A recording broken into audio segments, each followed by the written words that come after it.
There we go. The microphone is on. Welcome, everyone. Happy Saturday, the 6th of July, 2024. I'm your host, DrFox2000, and you're watching VolcanoX live stream. Welcome on board, everyone, and good to have you here. I see we don't have quite as many people here today, but hey, it is Saturday. People are up to doing their stuff, and that is pretty normal. And hi, Yvonne. Yvonne, of course, in Iceland. Yvonne Kunkel, and she sent me that lovely hot dog photo.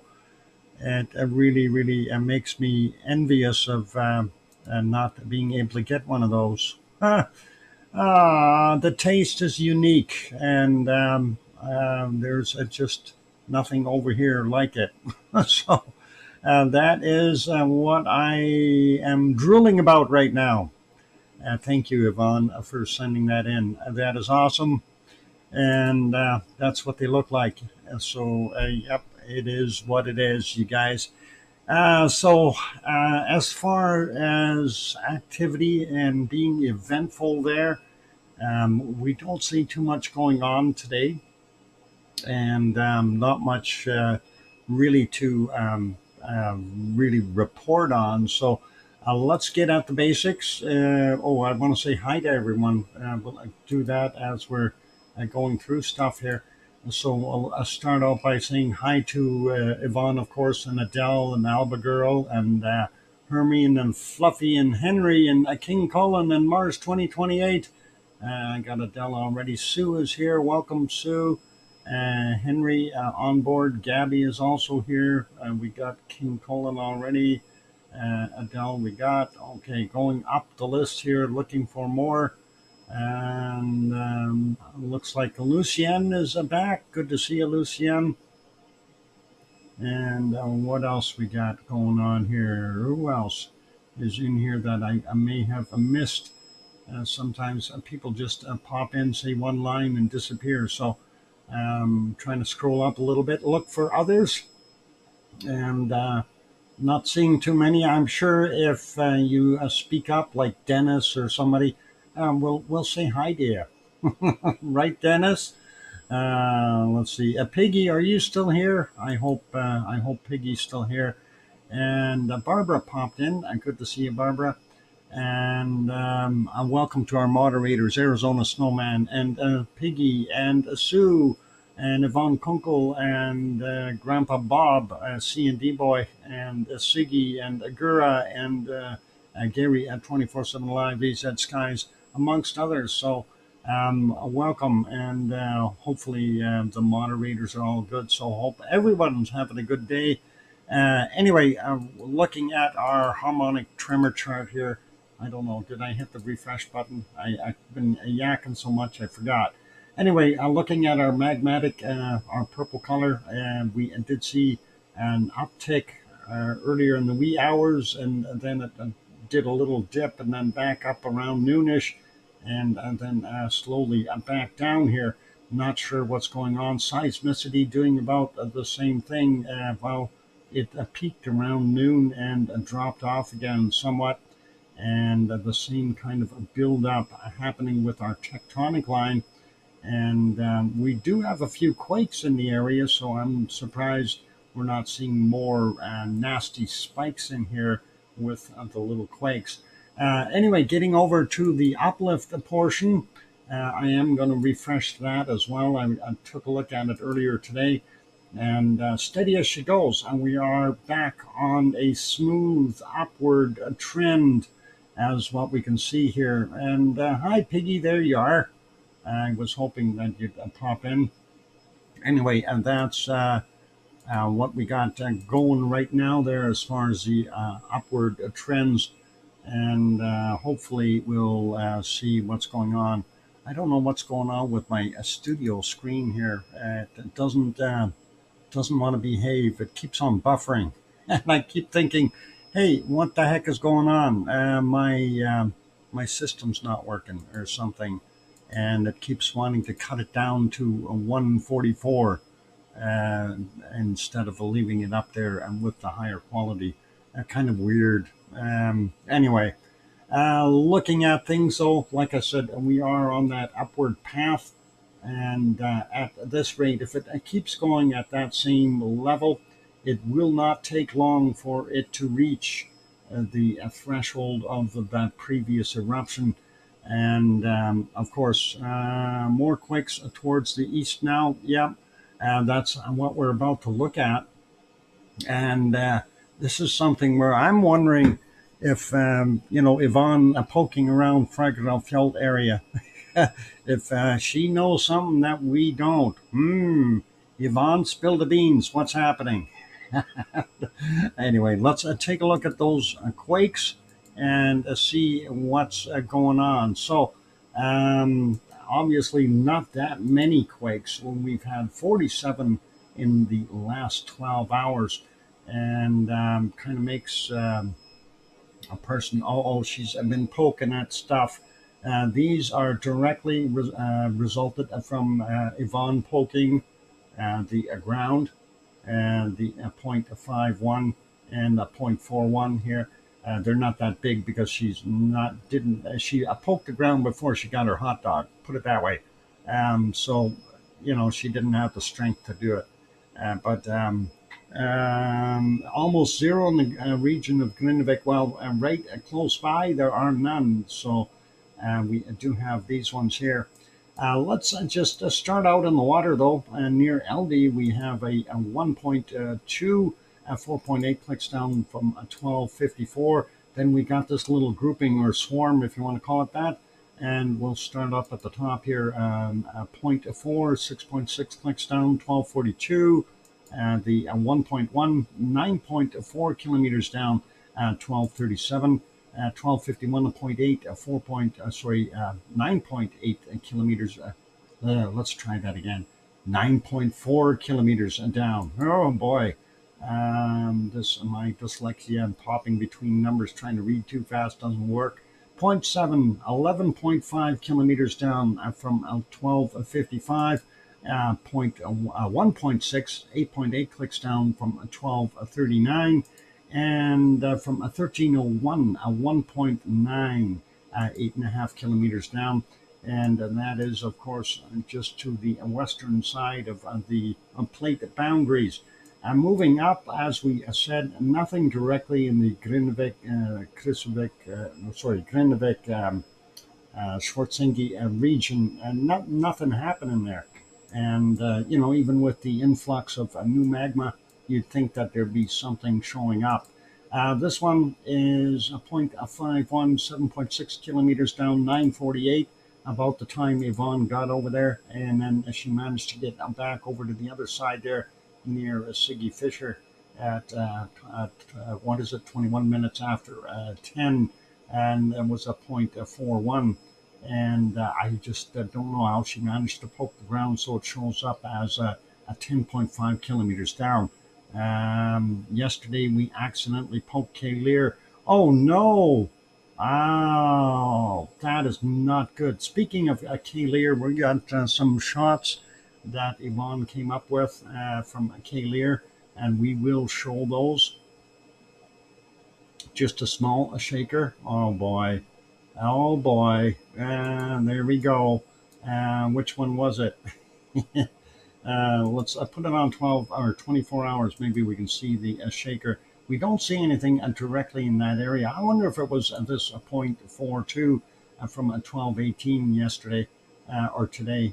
No, that's is that today's? 6. Yeah, couldn't have been this one. It must have been yesterday's. Just a small one. Anyway, that is not very far away from the ODF sensor or the ODF ODDF Odefeld GPS location there. So interesting. And of course, K-Lear is right in here for those who don't know, and 379 meters in height. And that's a little over 1,000 feet. It's a good climb if you're getting a little older like Yvonne. Oh, I had to take that poke. She made me drool with the hot dog, so I had to do that. It's payback Thank you, Yvonne. There we go. Anyway, a little bit of fun. Looking at the other area here over at Krusevik, we got a little bit of stuff going on here too, and I kind of wondering what we got happening here. 0.54, 4.9 kilometers down at 10:54, then a 0.36, 5.2 clicks down from 11:48. Very small ones here, 0.35, 6.3 clicks down, 8 minutes after midnight. 0.3 and 6.4 clicks down 9 minutes after midnight. And this one also 9 minutes after midnight, another 0.3. Did I miss that 0.35? There we go. 6.3 clicks down 8 minutes after.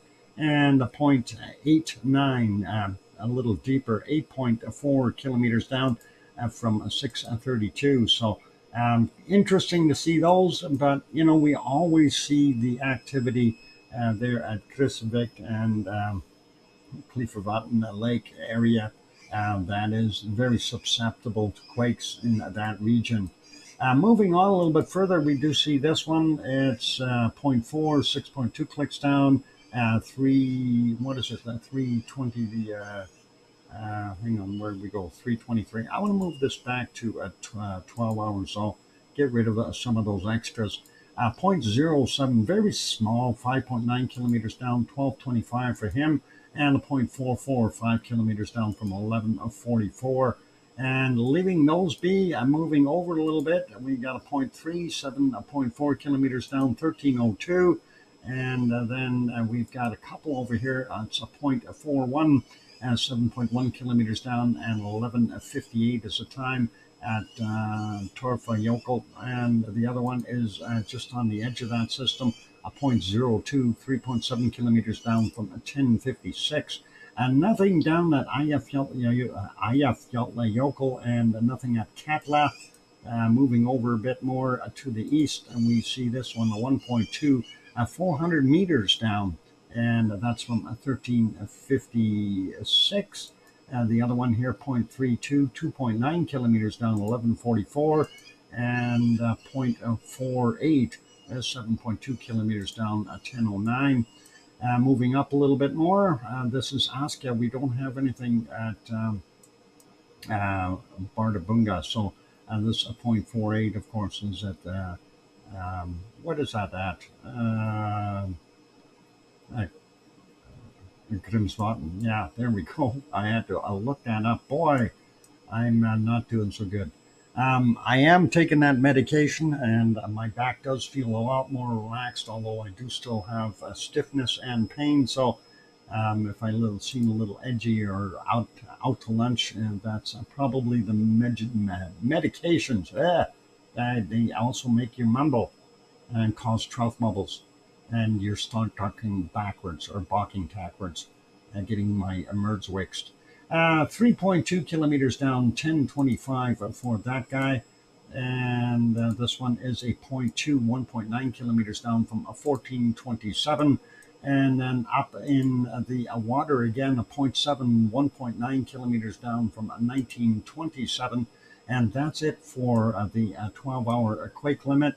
Don't see anything further out on either end. So relatively quiet, and we expect that we'll see some more stuff happening there in the near future. At least we hope we do. So that is all cool. Anyway, since we were talking about the wonderful stuff there, I'm going to do an image slideshow real quick of what Yvonne had brought to us. And let's see if we can load those up.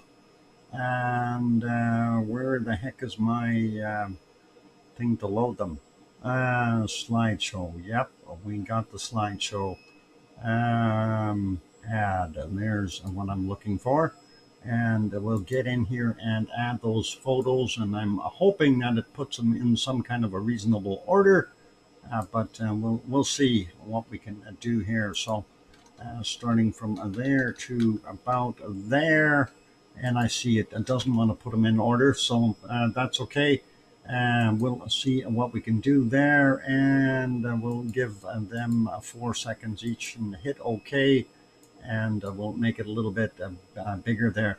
We'll let it run through a couple of times. So this is the a place that you go up to, say, Kalir. Um,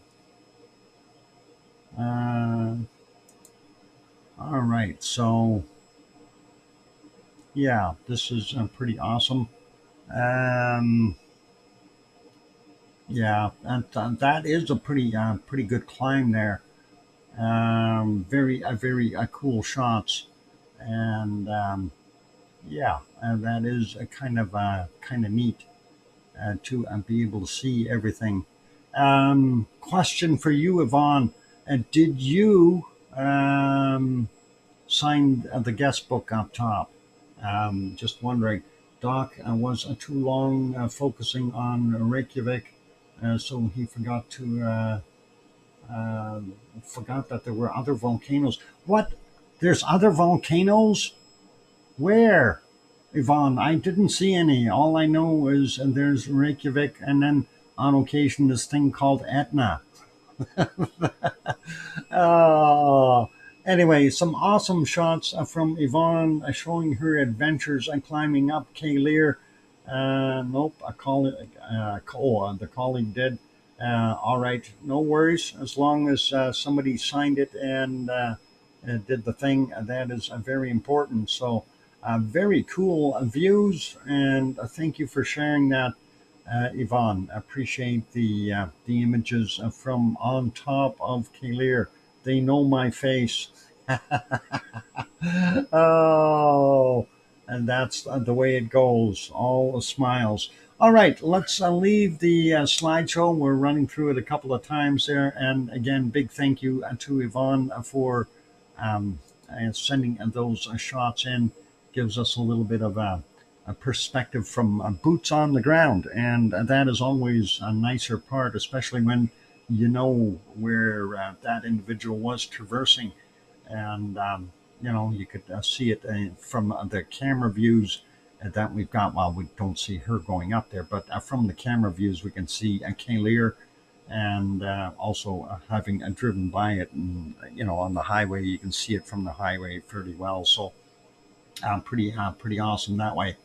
Anyway, that is kind of Iceland in a nutshell for today.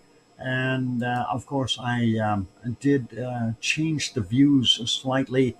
And one of my reasons for putting the top left screen up there, of course, is at the very top of that picture. You see that blackish mound sticking out up top there. That is Ragnar, of course, and we all love Ragnar, and we want to see Ragnar erupt again.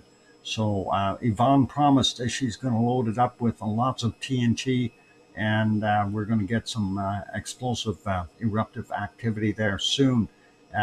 It's just, I don't know how the heck she's going to get the drilling machine back out of the crater. They're going to have that big helicopter again. There's a Sikorsky there that can pick up the drilling rig. So yeah, they're loading it with what is that, amphromite or whatever that is, and they're going to let it blow. So they're drilling down to almost 7 kilometers. I wonder what that might be about. Okay, never mind. I won't let any more of that out of the bag. Um, I'm kidding, you guys. See, wonky about the helicopter. Yeah. Poor Ragnar. Yeah, we want to see Ragnar erupt. We really do. That would be so awesome, and that would really bring back memories. And seeing it again would really blow things apart here in my mind. Honestly, that would be an awesome sight. Anyway, carrying on with the show, so that's why we have switched screens around a little bit. And of course, we are looking at the various other views. Bottom left, of course, is the archive footage. I am going to be changing that later on today. Going to be adding a bunch of different stuff to it. Since we don't have a permanent eruption ongoing, we will change it to, and it won't just be Icelandic video, it'll be from Etna as well, and maybe some others also. I'll build up a playlist there, and we'll see what we can do. So all good. All right. Let's carry on. I don't think what you will see it again. Ah, come on. I want to see it. I want to see it. Yvonne, be positive. Be hopeful. And if you've drilled the holes in the correct spot, we will. Oops. Again, I'm saying things I shouldn't. All right. It's all good, you guys. It's all good. Yeah, it's a little bit of fun. Yeah.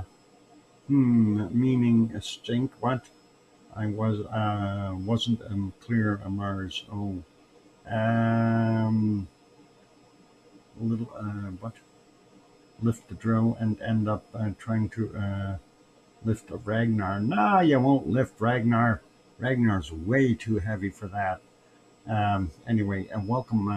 Oh, Mummy of Hamsters is on board as well. Good to see you. All right, so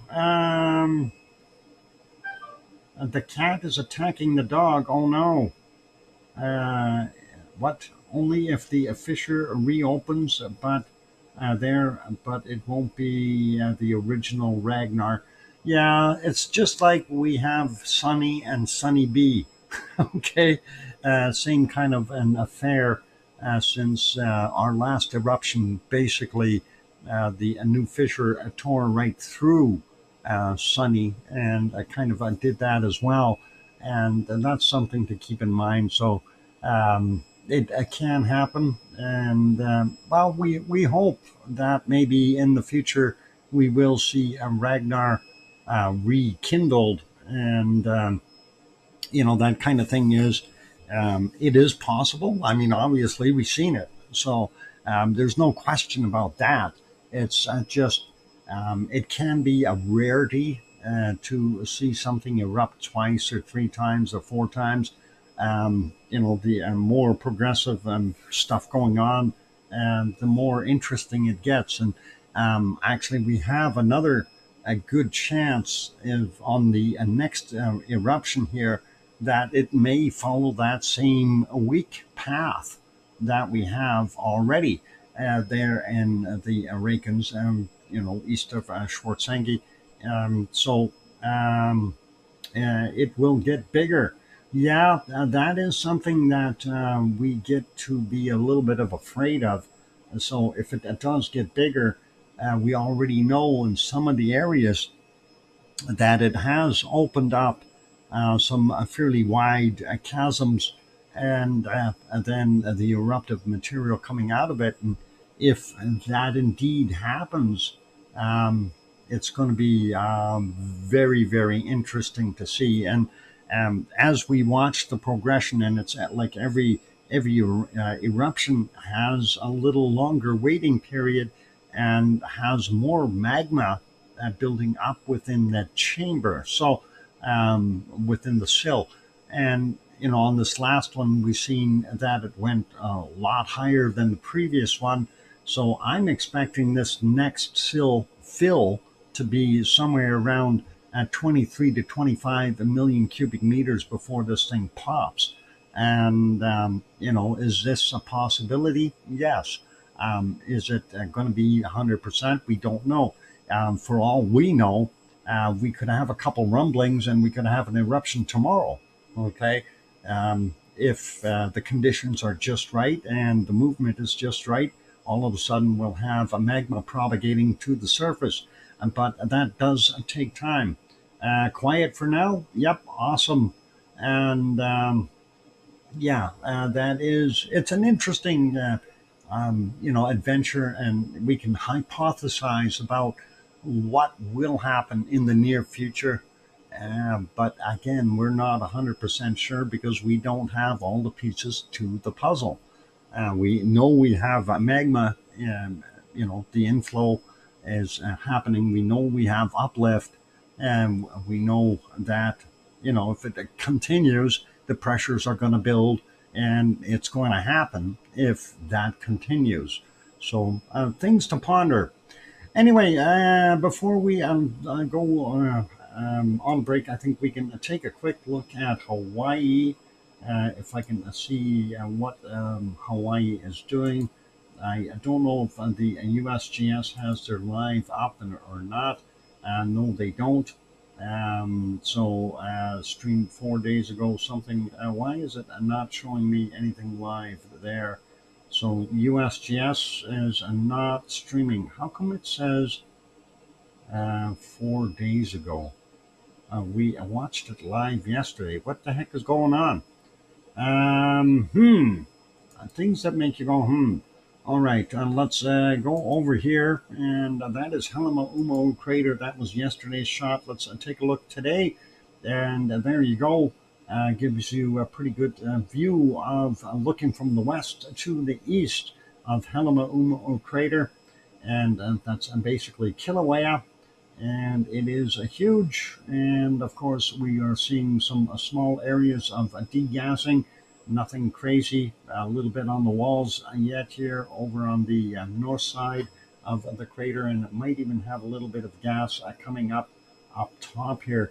And this, of course, is susceptible to breaking off and falling in. So in the future, we'll likely see this collapse and take out our little side southwest side vent here. So, or bury it at least. I don't know if that's going to have any detriment in the future. Anyway, we'll see what happens. For those who are into Hawaii, you can always go here to the Hawaiian Observatory and have a look at this shot. This is, of course, the USGS map, and it has all kinds of neat little things like the cameras on it where you can take a look at the different views for yourself, and that'll be cool, that kind of stuff. So, yeah, and go check it out if you haven't done that yet, and that'll be pretty awesome. All right, and that brings us to pretty much break time, and of course, no live stream from USGS right now. So we are unfortunately not going to see a live shot, but not that it's important. It's not erupting. Let's leave it there. We're going to go pop this back over to Iceland for right now, and we will let that continue. I am going to go take a break. For those good people who are here, please do hit that like button, especially if you like the shot of the hot dog and the Kalir photos there from Yvonne. Those were awesome as well. And thank you, Yvonne, for sending that stuff in again. On that note, please hit the like button, hit the subscribe button. I'm your host, DrFox2000. I'll be back after a few songs. So don't go away. More to come. Keep smiling, everyone. And here's some music.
go. Microphone is back on. Welcome back, everyone. I'm your host, DrFox2000, and you're watching VolcanoX live stream.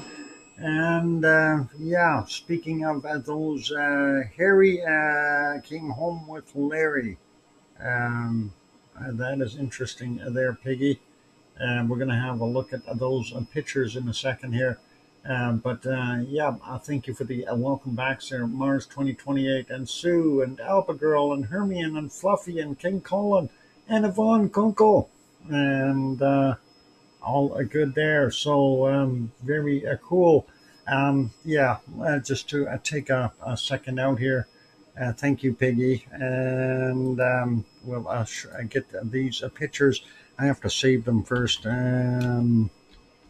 Piggy, Birdie, one. Okay, and let's see.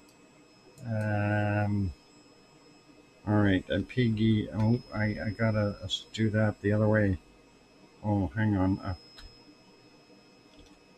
ZZ, Piggy and Birdie 2. Hopefully those will be easy to find. All right, let's see. Yeah, back up to 8 birds at home for now. Oh wow, that's a lot of foul business. Get it? A foul business. Oh, never mind. Bad humor. And let's see. Where did I save that? Oh, okay. And we'll show this one first. Actually, yeah, this we'll show the funny one first. This is, and I'm not sure which bird this one is. Is that Harry or is that Larry? Anyway, the bird fell asleep apparently. He was out. Piggy was out with the bird, or birds, and my friends Pinoy or whatever you call them, and he fell asleep. Must have been fairly comfortable to be able to fall asleep right there on that glass table. And let's see the other one, and the bird must have been excitedly tired or something. Let's see about the other shot here. I just had it. Where is the shot? This is them at home in the cage. So at least I think, and that's at home in the cage. There you go. They're both sleeping. And obviously they are buddies because otherwise they wouldn't be sitting together. And Pin Oi had all 3 asleep with me. Oh, okay. Balance on his beak. Yep. Yep. Harry on left and Larry on the right. So that's those cute little birds. All right. Very cool. And of course, Piggy is taking care of them for now. And hopefully they will be happy in the future.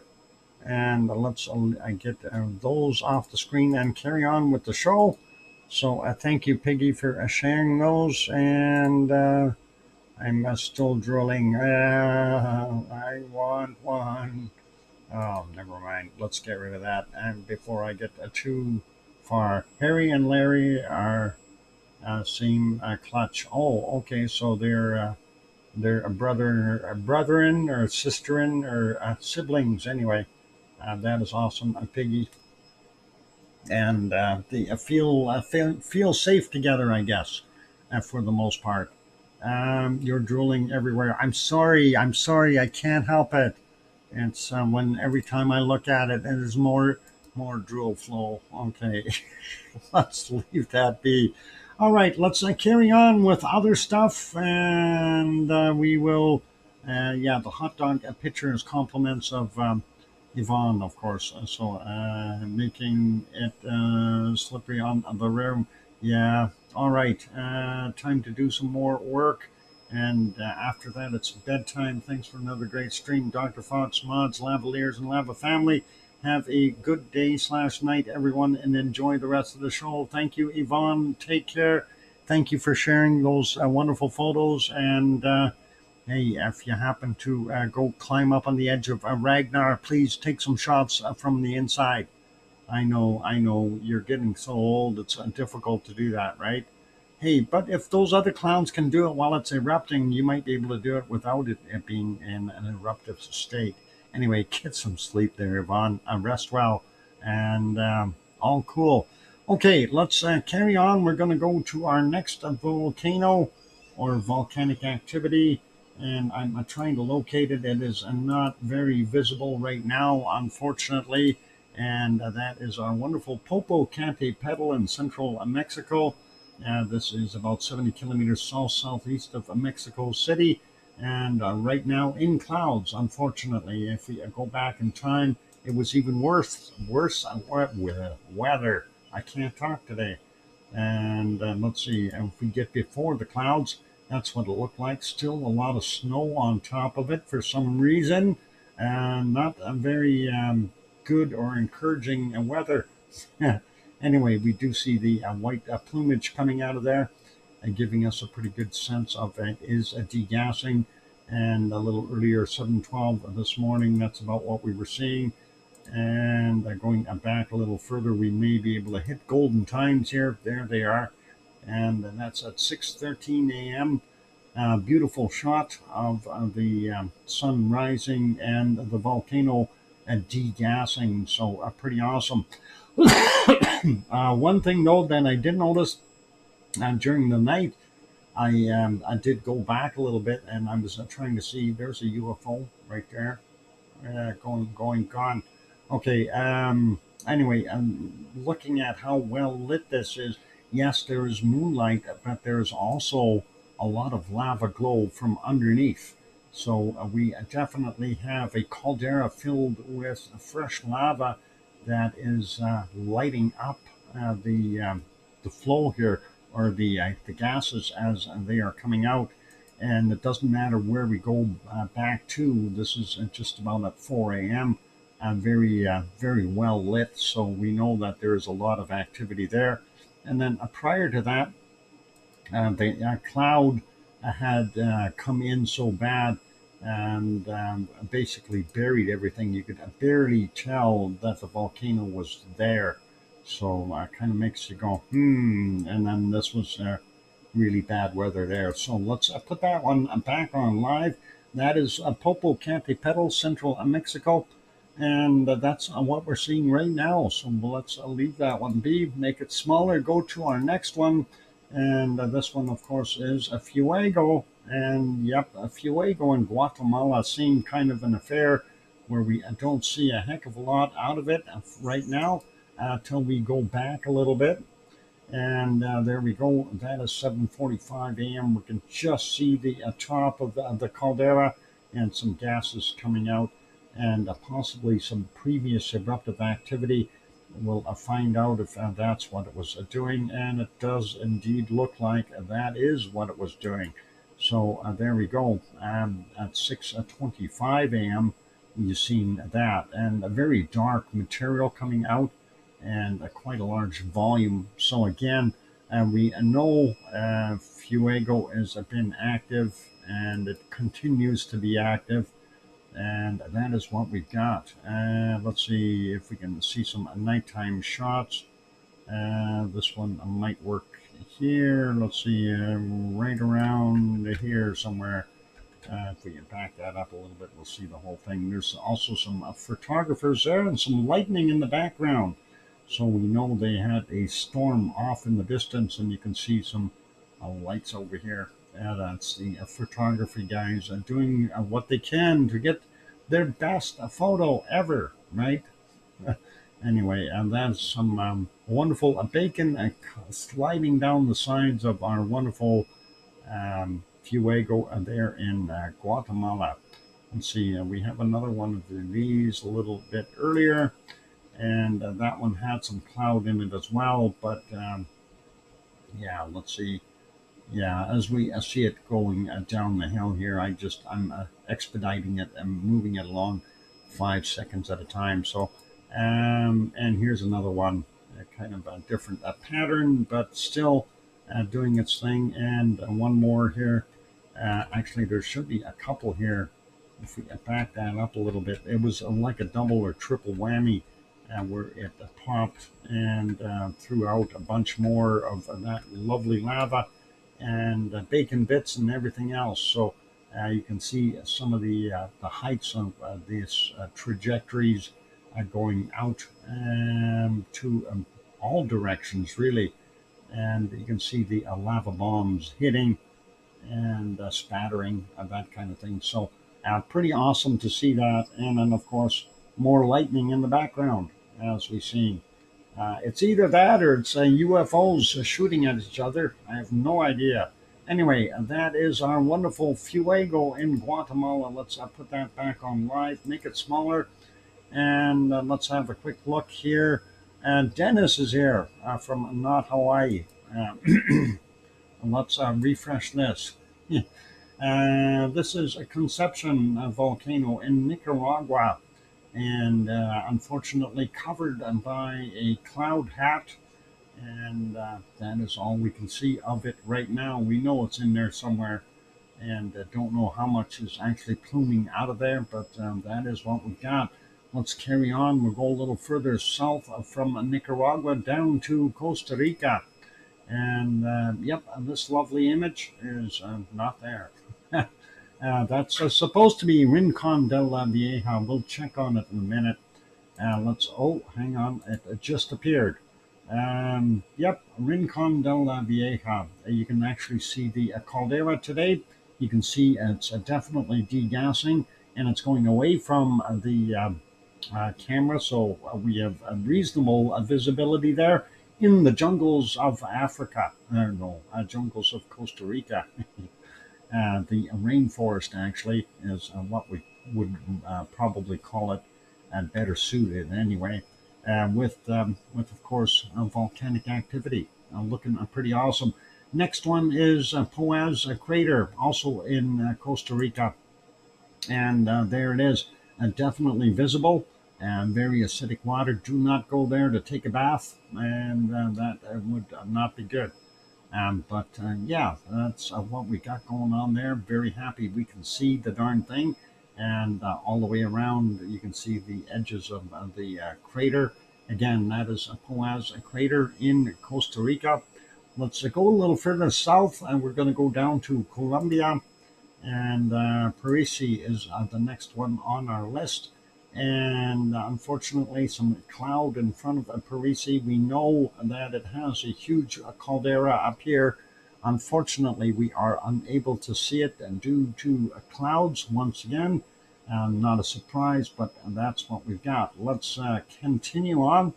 And our next set is down in Chile. So we're going further south, and I'm going to let these reload, and that'll be pretty cool. Let's see if they'll load up real quick here. And there they go.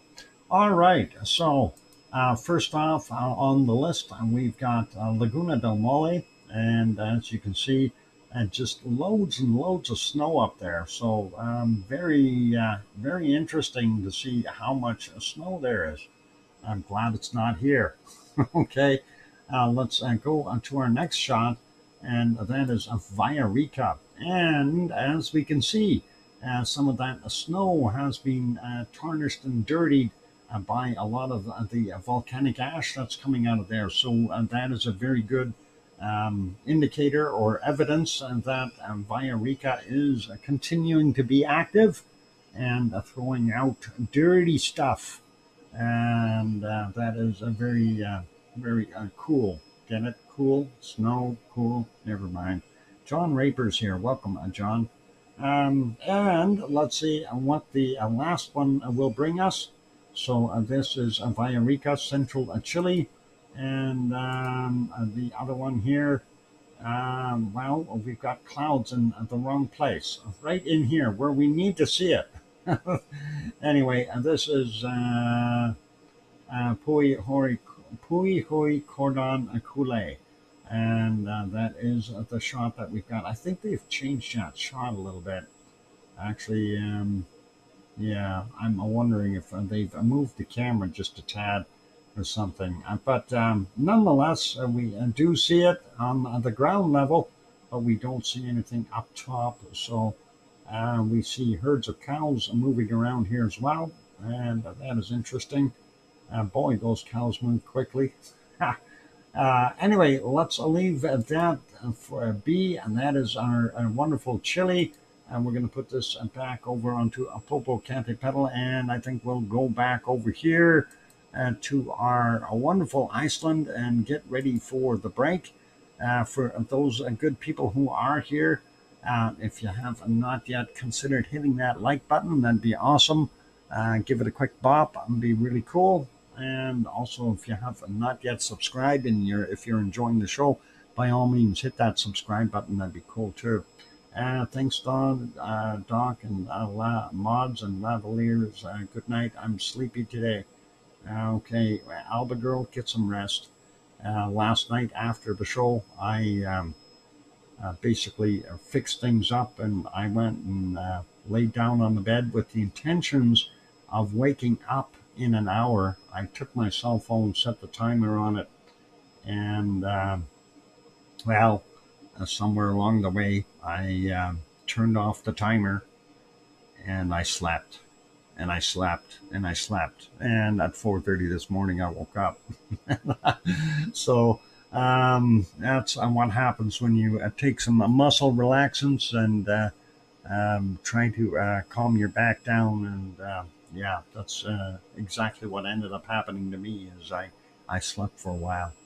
And it does help with the back. It did feel a little bit better this morning, but still quite stiff. And if I move in certain directions, I need, I feel the pain. So anyway, it's all good. So a little bit of R&R, and we're good as new almost. Anyway, I'm going to go take that break, ladies and gentlemen. So again, if you haven't bopped that like button, give it a shot. And what we'll do is after our break, we will have a look at bacon seeds. So that'll be pretty awesome. And Pindy, of course, sent us some nice bacon seeds for today. And these are not the ones she sent today. Today's are actually for tomorrow. And the ones I got loaded up were from yesterday for today. So all good. R&R, rum and rum what? Rumple mints? No, not that kind of R&R.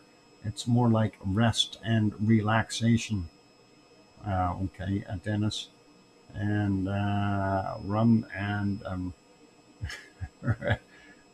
reggae. Yeah, no. I can't drink, you guys. That's the thing. I'd love to have a beer now and again, but no, I don't want to go to a hospital. Trust me. Anyway, on those friendly notes, here's that music. Keep smiling, and I will be back soon. Don't go away. More to come. Thanks.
And there we go. The microphone is back on. At least I hope it is.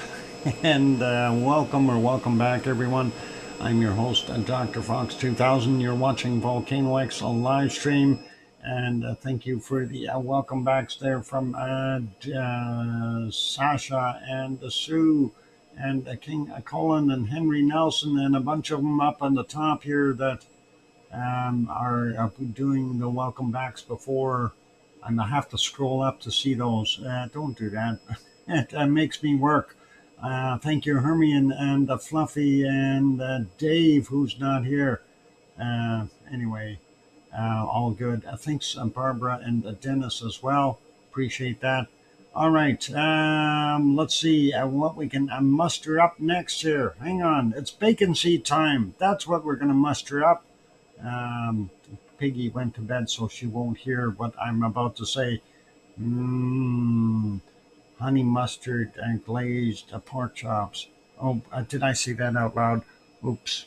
No, nothing. I didn't say it. Bacon seeds. Let's go to bacon seeds. Woke up for the bacon seeds. Sasha, that figures. And I hope Piggy didn't hear that. All right, that was the last one from yesterday. Of course, that required hog washing. Better eat the evidence, Doc. Okay, we'll have to do that. Honey mustard roast chicken. Okay, we can probably do that too. Now, this guy definitely needs a hog wash, but he is comfy inside his little pigsty, and he's got some shavings in there, and he's all good for right now. Doing a wonderful job. So, very neat looking little fella. They could give him a little window or something. That'd be better, I guess. But he likes a little place there. Spottywood chip pig. Yeah, yes. I don't know if I want to call it that, but cool. Absolute hogwash. Absolutely. Airflow would be nice. Yeah. Well, somebody's keeping an eye on you, and that is a beautiful looking pig, and of course, a nice blue eyes. At least blue eye, one eye, a smile on his face, and what more could you ask for? No hogwash required. That one is very, very cute. Squee. Okay. Yeah, I guess. Let's get to the next one, see what we've got. And that is this blue-eyed monster. And we can definitely see two blue eyes there looking right at you. And know something about one eye. All right, there, Dennis. Well, we have two eyes on this one. And that is very, very cool. Blue eye babe. Yep. That is very, very nice to see that. That is awesome. Let's get to our next bacon seed and see what we got. And that is this couple out in the grasses. The one is smiling at the camera going, "It's beautiful out here and we like it." And they are little bacon seeds, of course. So, yep, very, very cool. In the pink, yeah, I guess. Grassy knoll. I heard about a grassy knoll once. Happened in 1963. It was August something, 2nd, I believe. Yeah, I'm not too good with some of those dates, but or is it August 9th? I can't remember. Yeah. In the library or the book suppository or depository. Anyway, this fun-loving little guy standing there beside Mama, keeping an eye on protecting the rear. Too much fun. Painted pig. Yep, that is pretty awesome to see that. Clean looking too, which is surprising. So very nice. No, Dennis, I didn't say that. It was a book depository. The library upstairs, book depository is what I said. You heard, you didn't hear it quite right. Oh, let's get to the next one. More bacon seeds. Let's keep going. This one's looking right at the camera, smiling away. What a beautiful, not the library downstairs. No, no, the library was downstairs. This was in the book uh, depository upstairs. It's all good. Caged in. Yeah, I don't know if I like that part, but he does have his communicator over there behind him, and I bet you he can play all kinds of tunes and change the TV channel to whatever he likes. So I don't think he's that bad. A book drop off? Oh, sure, Sarah. Yeah. Anyway, that is cool. Let's get to our next one. See what we got. Oh, these guys are footloose and fancy free out in the grasses, and five of them out and about having a little bit of fun. So very cool to see that, and nice shot. Piggy is an expert on BMW sensor maintenance. Okay. Hmm. A quintet. Yes. The Great Pig Adventure. Getting a tan. I don't know if it's that sunny out, but you still get a tan even with some light cloud. Let's go to the next one and see what this one's doing. Well, he's keeping an eye on you. And there's another one of those, and this time it's a left eye rather than the right eye, which is a pretty awesome. I came in the middle, didn't know what was going on. Yeah, don't worry about it there, private eyes. Sarah, it's all good. We were talking about the book depository. It's back in 1963. We'll leave it alone though. And that's too much like politics. Let's continue on and see our second last bacon seed. And that is a whole group of little ones. These are indeed little bacon seeds, and you gotta love them. And they're cute as all get out. And I think they may need a little bit of hogwash in there. They do look like they got dirty snouts for some reason. Supposed or suppose what? Uh, no, no. Dennis, are you stuck with something there? You'll figure it out eventually. The depository starts with the letter D. There, Dennis, just like your name. Uh, it's not Senis, it's Dennis, right? He'll get it eventually. Anyway, I know the S and the D are very close together, so maybe that's his problem on the keyboard. He does have larger fat fingers, apparently. Anyway, a beautiful looking bacon seeds. Let's get to our last one that Piggy sent for today. And there it is. Well, it's actually a couple of them, but a cute little bacon seed doing very well. And love seeing that. He, he or she could use a little bit more meat on the bones and a hogwash as well. Um, my okay. Your belly is fat. My fingers are quite slender. All right, we'll leave it as that. Layla, welcome on board. And curious. Yeah, the pig is curious. He could be. Good night, Adele. Take care and get some rest. Sleep well. All right, let's carry on with other volcanic stuff around the world. We had a look at Iceland, and we had a look at Hawaii, and also our Americas. Let's go and take a look at what's happening in our Indonesian areas and down in that part of the world, Southern Pacific, and we'll see what we've got going on there. So, and we'll start out here. Met a guy from, I got two stories. I met a guy from Fiji, and I said, well, there's a multitude of volcanoes, in the Pacific Rim, and I mentioned, that Indonesia is one of the areas that has, being a part of that Pacific Rim, has a majority of the volcanoes. And he completely disagreed with me. He said, no, no, Indonesia is not part of the Pacific Rim. I said, so yes, it is.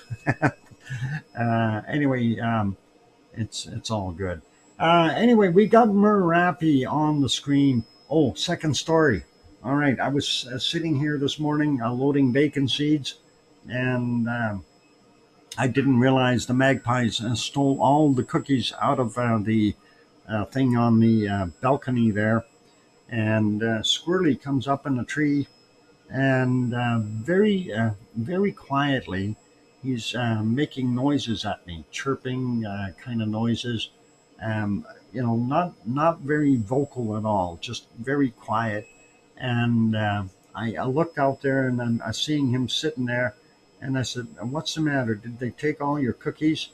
And he kept on. After he listened while I was talking, and then after he responded, and I thought, well, that's not good. I don't know what he said, but I went and put some more cookies out there, and it wasn't 10 seconds after I closed the screen door. I went back and I sat down. Actually, before I got in the hallway, I heard the thump of him landing on the balcony, and so I went back and I had a look, and of course the screen is what's shut. The balcony door is open, so he could very easily hear me. And I said, "Squirrely, what the heck are you doing underneath?" And the thing that's where the cookies sit is a grate, and that has rods that will move apart. And he knows this, so he, instead of climbing inside, he goes underneath and he spreads the bars apart with one paw and pulls the cookie out with the other paw. And I actually watched him do this. And he pulls the cookie out and picks it up with two paws, puts it in his mouth, and hops out a little bit, and turns around, and he's facing me, and he's chomping away on his cookie. I thought that was just absolutely amazing. Very smart little squirrel. So very cool to see that. Yep. Oh, yeah. They can figure out all kinds of different little puzzles, and you name it. Anyway, we're looking for some lava. So this is Merapi, Central Java, Indonesia. And I'm scanning back to see if we can spot some lava up on the hill. There was a little bit here, but it wasn't very visible on the color cam. And you can see in the IR, you can see a little bit up here, but it wasn't a heck of a lot of visibility of that material. So, as well as you can see it, the harmonic tremor we had wasn't very large either. So that's kind of what we see dribbling down the side of the hill. Nothing too fancy. And going back a little bit more here, this one was a bigger one here, and we should be able to see it. Let's see if we can get to the right spot. It should be somewhere around here-ish. Maybe not. Maybe move it a little bit more. There we go. And I see a little bit more there. That's 1:21 a.m. their time. And we did have a little bit of a bacon flow come down the hill. Really not as much as what we were seeing the other day. Nonetheless, it is some bacon strips and bits, and very nice to see that. And we did have the same sort of effect earlier as well. So the volume levels aren't that great. You can see a little bit of cloud up top there. The IR cam shows a little bit better, but that's about what we had there. Let's see. This one should have been a good one, though. This had a little bit more bacon. This is a 2347. And let's just let that roll down the hill. And as you can see, the harmonic, a volcanic tremor right in here. definitely indicating some heavier action as compared to before. And you can see that by the volume of bacon coming down the side of the hill. And you can see that here as well, moving fairly quickly. So pretty awesome to see that. Thank you, Sue, for the 5-minute warning. And very awesome to see the bacon flowing. Always nice to have a little bit extra coming down the hill, and very cool. So trying not to short us on bacon.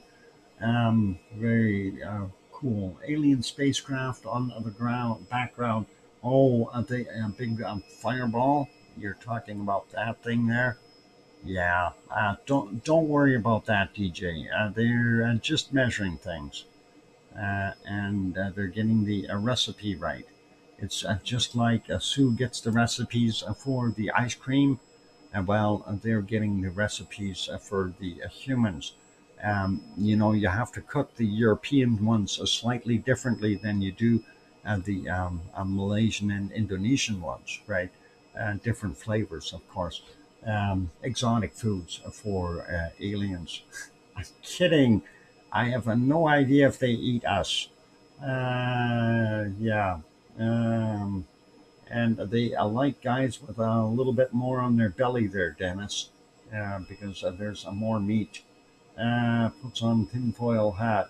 Yeah, they want you to put that on because that'll keep the brain a little bit more fresh when they put you in their microwave. Oh boy, I know, a bad humor, bad humor. Awesome bacon though. Let's continue on here with all our bad humor, and let's see what we had here. A little bit of a goofy fun. 2319, a little bit more. I'm expediting this a bit so we can see what it did. It wasn't all that much, but still, nonetheless, it did come down the side of the hill. And looking for a little bit more of a spot here. There's one in here that I did look at earlier. That was this one, 2025, or sorry, 2052, my bad.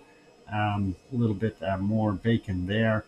And I was kind of interested and surprised to see the bacon heading off in this direction. So it made itself a new little path out here. Always cool to see that. And that is about it, with the exception of maybe, hang on, there might be one more in here. I could swear there was one more that had reasonable amount of bacon. Oh, right there, this one. 1937 last night for them. The shot here in the IR cam not so good, but the color cam actually turned out fairly well, and definitely some good looking bacon coming down the hill. And moonfall. What? You have a moonfall. Oh no, don't let the moon fall. Somebody's, I gotta stick it back up on the inside of the dome that we're in. No, along with the stars. Anyway, that's what we're seeing there. It is a flat Earth after all, isn't it? I'm kidding. It's about as round. Well, actually it's not truly round. It's a little wider at the equator by about 80 to 120 kilometers, something like that. A little fatter than it is around the poles. So it's kind of neat. So not quite a ball, but yeah, pretty cool. Anyway, lots of bacon coming down there, and that is Merapi. And Merapi definitely did its thing for a Saturday and made us happy. So let's put it back on live, see the current condition, and that is what we've got right now. And we'll make that smaller and carry on to our next volcano. And let's go here, and Madame Rutsa for the 6th has this one up. Yeah, we actually seen that one yesterday, and it's too early for her to post for today. And there you can see the heavy pluming. That was at 5:30 yesterday morning their time. It's the 7th there now. So sometimes that gets confusing. They are over the international date line, of course. So that is to all a volcano, and we'll leave it right there. Let's go to our next one, and that is getting out of the Philippines back over to New Zealand. And we are going to take a look there. Ohakune Carrot is on the screen. Looking at the background, we see some heavy fog. I doubt that we have any visibility of our volcano, and that is Mount Ruapehu. And no visibility whatsoever. Mount Ruapehu is hiding. So, yeah, unfortunately, we're not going to see anything there. Let's make that one smaller and carry on to our next shot. And we should be seeing a flea market. Ooh, and they're jam-packed at the flea market today. Let's make that a little wider screen. And there you can see the lake, of course. Not very much wind or anything. It looks pretty pristine. We know Mount Ruapehu is back here behind that cloudwork.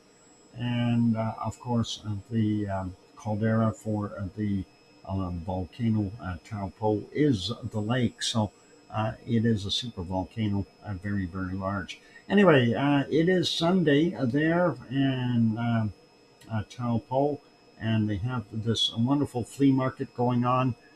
People are selling their fleas, and they have all kinds of different fleas. Some are trained, some are artesian fleas, some are really specialty ones. Of course, Australian and New Zealand fleas are intermingled there. They don't have too many of the North American ones, but I'm sure that they can probably import them if they needed to. Anyway, a beautiful shot. Taupo today is 38 Fahrenheit or 3 Celsius, so somewhat cool. And the wind is blowing from the south-southwest at 4 miles per hour or 6 kilometers an hour. Relative humidity 87%, so you'll feel that colder temperature coming through your clothes a little bit more unless you've dressed warmly. All right, that's it for there, and make sure you get your fleas before you leave there. So fleas, please, and carry on from that point. It is time for the break, so we will go do that. We'll make this smaller, and we'll put this back on there and over here. And Merapi has kept us happy, and we'll go back to Iceland. And of course, we see the 3 live shots and the 1 archived footage. So you can view that. And I am going to go take a break. Let's see, who else popped in here? Sasha, Sue, no, Dave. Dave's not here. I have all kinds of movies, originals to the Perfect Storm, to Stand By Me, to last releases. Oh, an archive. Okay, Dave. Dave's not here.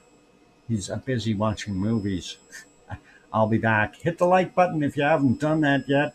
And here's some music. If we can find the on button. Hey, there it is. Click. I'll be back. Thanks.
And there we go. Microphone is back on. Welcome back, everyone. I'm your host, DrFox2000. You're watching VolcanoX live stream. Thank you for the welcome backs there from King Colin and Sue and Mars 2028. And maybe a grade school friends read his books. Oh, I don't know.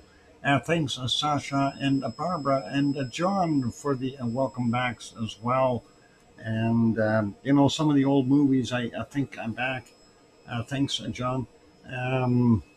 Thinking about the old movies and things like One Flew Over the Cuckoo's Nest or Red Rum come to mind. Suspenseful murder stuff or whatever. Interesting movies. Thanks there, Dennis. Welcome back. So we're talking about Stephen King books and movies while you were on your break. Yeah, I never did like watching Red Rum. That's from The Shining. Shining, yes. I watched that. Red Rum. Red Rum. I thought that was kind of neat. Freaky movie. Very freaky. Yeah, that's Stephen King, I guess. They have a book like that too, eh? Um, anyway, if you don't know how to spell backwards, Dave would know this, but he knows that Red Rum actually says murder if you turn it around, okay? Just in case you missed that little tidbit. Kubrick's version. Okay. Yeah. Thanks, Dave. Dave, who's not here. I appreciate that. Welcome back. All right. So let's carry on. Oh, where the heck are we? We did Indonesia and that area. And we did all the other fun places. Let's go and take a look and see if we're going to get some ice cream this morning. Oh, well, it's a morning there. Ice cream boat is in, folks. So don't go there. That's Ragnar in the background. And Sunny in the foreground, or Sunny 2, or Sunny B. This one, though, this is, of course, Sakurajima hiding behind a cloud. And there is our ice cream boat. And Sue is on her way. She's going down there and getting us some. I'll take a lava cherry today, please, Sue. And that'll be good. That way it won't get confused with Lizoid's bug crunch, etc. that he always has there. I could swear that's what I ended up getting yesterday. Chocolate swirl with sugar cone. Careful with that swirl stuff, Sasha. If you find crunchy bits, it might have been the Lizoid's chocolate as well. Anyway, let's go to the next one. I will go take a look here, and I'm not able to see too much because of that cloud. Sakurajima just across from Kagoshima, southern end of Japan. Let's go back in time a little bit and see if we can spot anything. 2 hours ago, looked pretty much the same, a little bit of a cloud hat on top of it for some reason. And getting back, this is 4.5 hours ago, no visibility whatsoever. We do see some stars up there, but low cloud just right over top of the volcano, so unable to tell what's going on. And the same kind of an affair here, with some other spotlights shining at us and hurting our eyes. More stars floating by, more degassing happening from the volcano plus other clouds. We don't see anything eruptive. So that is all good. And there's a sunset shot from 1950 last night for them, in the future for us. So looking at it, pretty cool. And let's put that back on live. And there we go. That is Sakurajima in Japan, southern Japan. Let's move up a couple hundred kilometers, and we're going to go to Aso. And Aso is not visible. And it's got heavy clouds sitting up on top of the mountain. Aso, of course, being a volcano that is very large in size. ASO itself is a very old volcano, and it's actually a super volcano at 25 kilometers by 19 kilometers in size. And that is humongous, but we only have that one active vent there right now. And that is relatively small in comparison to the entirety of what we got there. We do see some stars in the background, but likely some fog sitting on the foreground. Here's a little bit less, and you might be able to make out a little bit of gas pluming, but not a heck of a lot. It's quiet there. That light certainly not helping us any, and we don't see any glow of lava, so and very quiet. Putting it back on live, that's what we got. Going to make that smaller.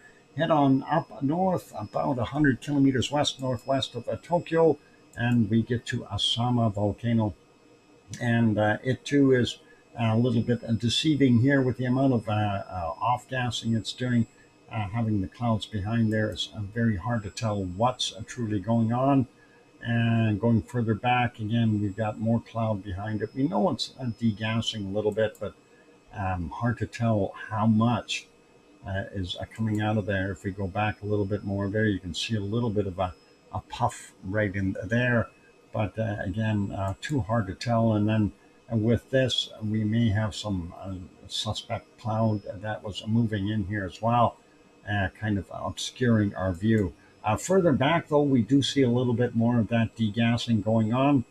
And then prior to that was in the gray. So we'll leave that be, and we'll make that a little smaller and go back over here.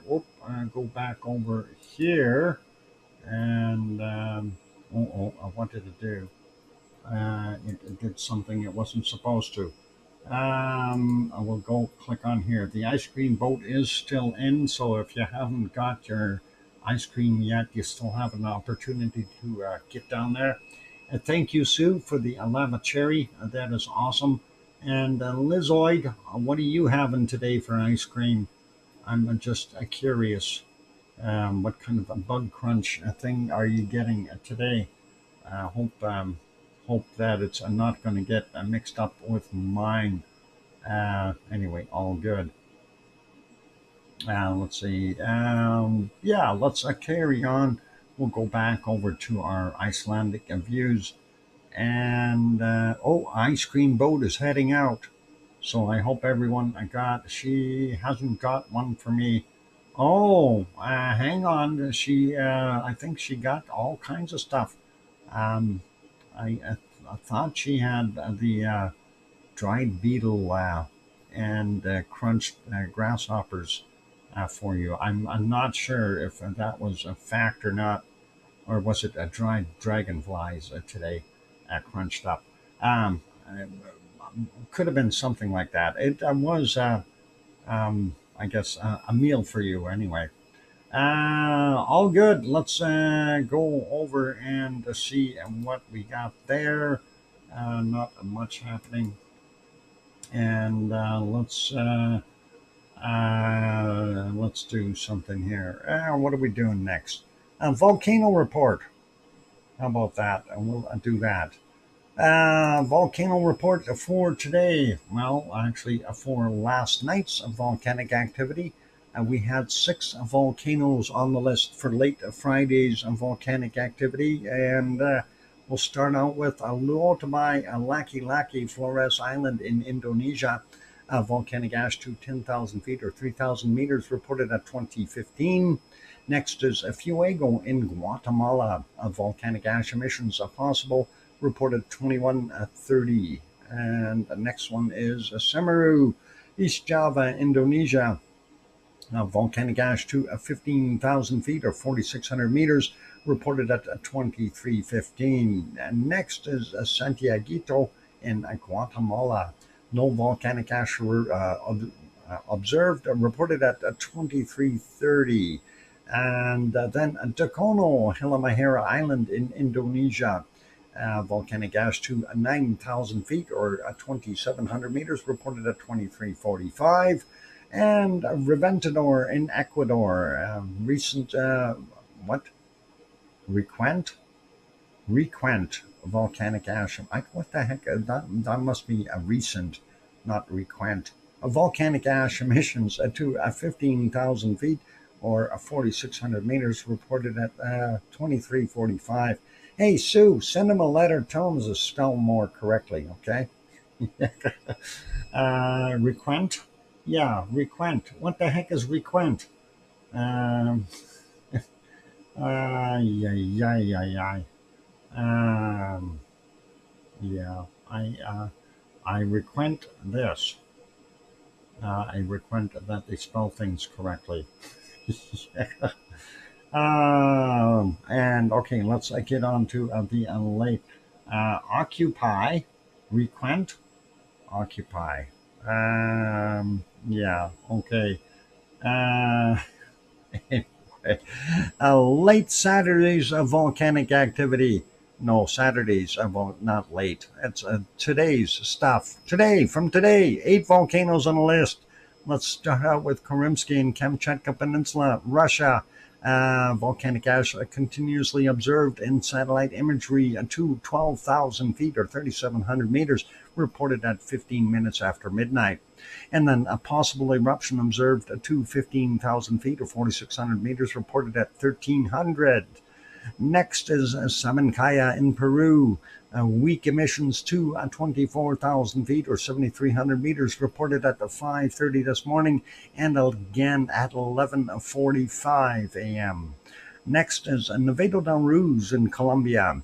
New volcanic ash emissions reported at 6:30 this morning, and volcanic ash is not observed in satellite reported at 12:30. Next is Luotamai Laki-Laki, Flores Islands, Indonesia, again, and volcanic ash to 10,000 feet or 3,000 meters reported at 7:30 a.m. And then, of course, it's got a discrete volcanic ash. I wonder if it's a Luotamai Laki-Laki female. Discrete volcanic ash to 10,000 feet or 3,000 meters. I know, bad humor. You can shoot me now. Anyway, reported at 15:15. And Stromboli, Ilion Island in Italy. And we have two separate reports to look at, one from 12:05, the other one from 15:23. The gun is out. The word should be recent. Yes, that's what I figured there. Something wrong with the translation. It's all good. No worries, Sue. I was trying to figure out what requent meant. It's all good. Had to look up my dictionary. I ate some great mussels with fries. Mussels with fries, Belgium national dish. Okay, does that mean it's like really big?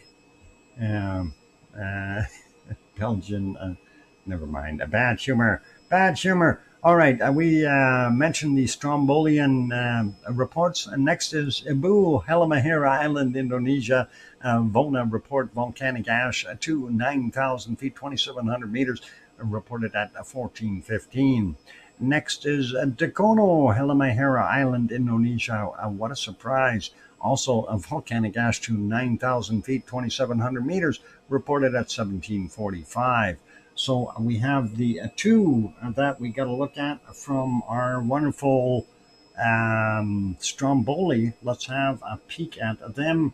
I will go get things lined up here, and hopefully we can see them really quickly. Stromboli 1 and Stromboli 2. All right, let's go take a look and see what we've got here.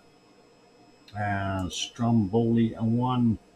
Let me click the right button. There we go. All right, Stromboli volcano, Italy, back activity back to normal. Well, define normal.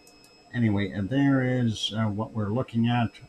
Sierra del Fuoco of Stromboli this morning. No lava flow is visible. Darn it. And we don't see any huge peninsula building up here. We need more lava. There's nothing to it. We need a whole bunch more down here. We need to have some more land for real estate to sell. Anyway, awesome with that photo. It tells us a lot that we need to know. And let's see, and this is a seismic plot of the station at the, what is it, Rosette, at a ground or at around a 600 meters elevation, and shows you all the little burps and tremors and things going on there. So little tiny rumbles. And let's see what else we got. This is not what we are looking for. This is something else. I don't know what volcano that is. Any idea what volcano that might be? Who's got a guess? Tom Pfeiffer took the picture, so it could be a number of different ones. That looks pretty lavely, though. Yeah, let's get rid of that. Let's see what the report says. Okay, the activity appears to have returned to normal levels, similar to as it was before the sudden and intense magma surge on the 4th of July. The lava flow from the Sierra del Fuoco is no longer active this morning, at least judging from the webcam imagery. And the current seismic signal also indicates frequent rock falls. So yeah, that's our little spatter spots there. According to the update from INGV, there are no signs of Strombolian explosions. So Stromboli has gone a little quiet. Let's see what the other report is. And let's close that part and get this going. It almost looks like they used the same picture on this report. Yeah. Well, this is from this afternoon, so slightly different. We do see some dusty stuff coming down here, and likely a little bit of what we refer to as phoenix clouds coming down. So where the lava flow activity, okay, from this afternoon. Let's take a look. That is unrelated. Evening Strombolian eruption from the new crater. And that is actually, that's not from a Stromboli. It's a Strombolian style eruption, but that is Mount Etna. Anyway, let's see what it says here. The INGV reported that weak effusive lava flow activity has resumed from the event previously located at 510 meters above the sea level on Sierra del Fuoco. The event migrated a bit downhill and is now at 485 meters above the sea level, while the lava flow from lava flow front had been about 200 meters above the coast in the early afternoon.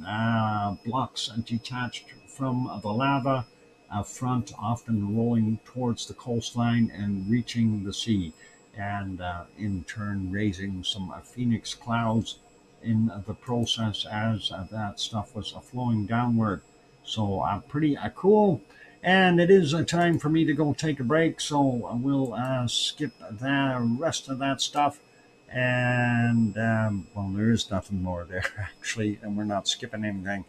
I'll throw some music on for those good people who are here. If you have not yet bopped that like button, and this is your opportunity, it is absolutely free, so go for it if you're enjoying the show. Also, if you have not yet subscribed to the channel, consider subscribing. That'd be awesome. And on those friendly notes, I'm your host, DrFox2000, here in Edmonton, Alberta, Canada. I'll be back after the break, and then we will have a look at some earthquakes around the world, and then we'll go to the SO2 report and that kind of stuff. So don't go away, more to come. Thanks, everyone.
And there we go. The microphone is back on. Welcome back, everyone. I'm your host, DrFox2000. You're watching VolcanoX live stream. And thank you for the welcome backs there from Mars and Sue and John and Arian and Yvonne Kunkel and Barbara and Arian. Thank you. I actually have a question for Yvonne. Yvonne, what is your prediction for a date of the next eruption? I'm going to say August 9th. You've heard me say that before, but I'm curious. What's your prediction? And thank you for the welcome backs there, King Colin and Sasha. And don't laugh, Yvonne. I want a prediction out of you. And we'll take that with a grain of salt, if you know that expression. In other words, if it's wrong, it's okay. Pardon me. I know. It's very, very difficult to say. And of course, to ask a volcanologist that is kind of a loaded question. A good question, I would say more maybe 2 weeks from now. 2 weeks from now. So, yeah, interesting. 2 weeks, eh? What unscientific? Salt is very scientific. It's been around for a long time, but that's just a guess. Oh, well, I figured it would be just a guess, and it's all good. John saying August 31st. You must be on that Dennis bandwagon. I say August 9th, and 2 weeks from now would put it to what have we got in 2 weeks? That would be like July 20th. Yeah, I don't know. I think that might be a little early. Yeah, Swami, use the crystal ball. That's what's required here. And of course, there it is. You can use that. Oh, your 75th birthday. Cool, John. Oh, that's your birthday, the 20th of July. Let's see. How old are you going to be then? Hang on. If you're that age now, you're going to be what is that? 64 or something like that. Oh, hang on. Or is that no? Hang on. 29. Good answer, Yvonne. Good answer. That is awesome. Hey, remember me? Thomas Neal? Never heard of you since the last time. Welcome back, Thomas, and good to have you on board. Been a while since we've seen you in here, so good to have you pop back in, and appreciate that you remembered where we are.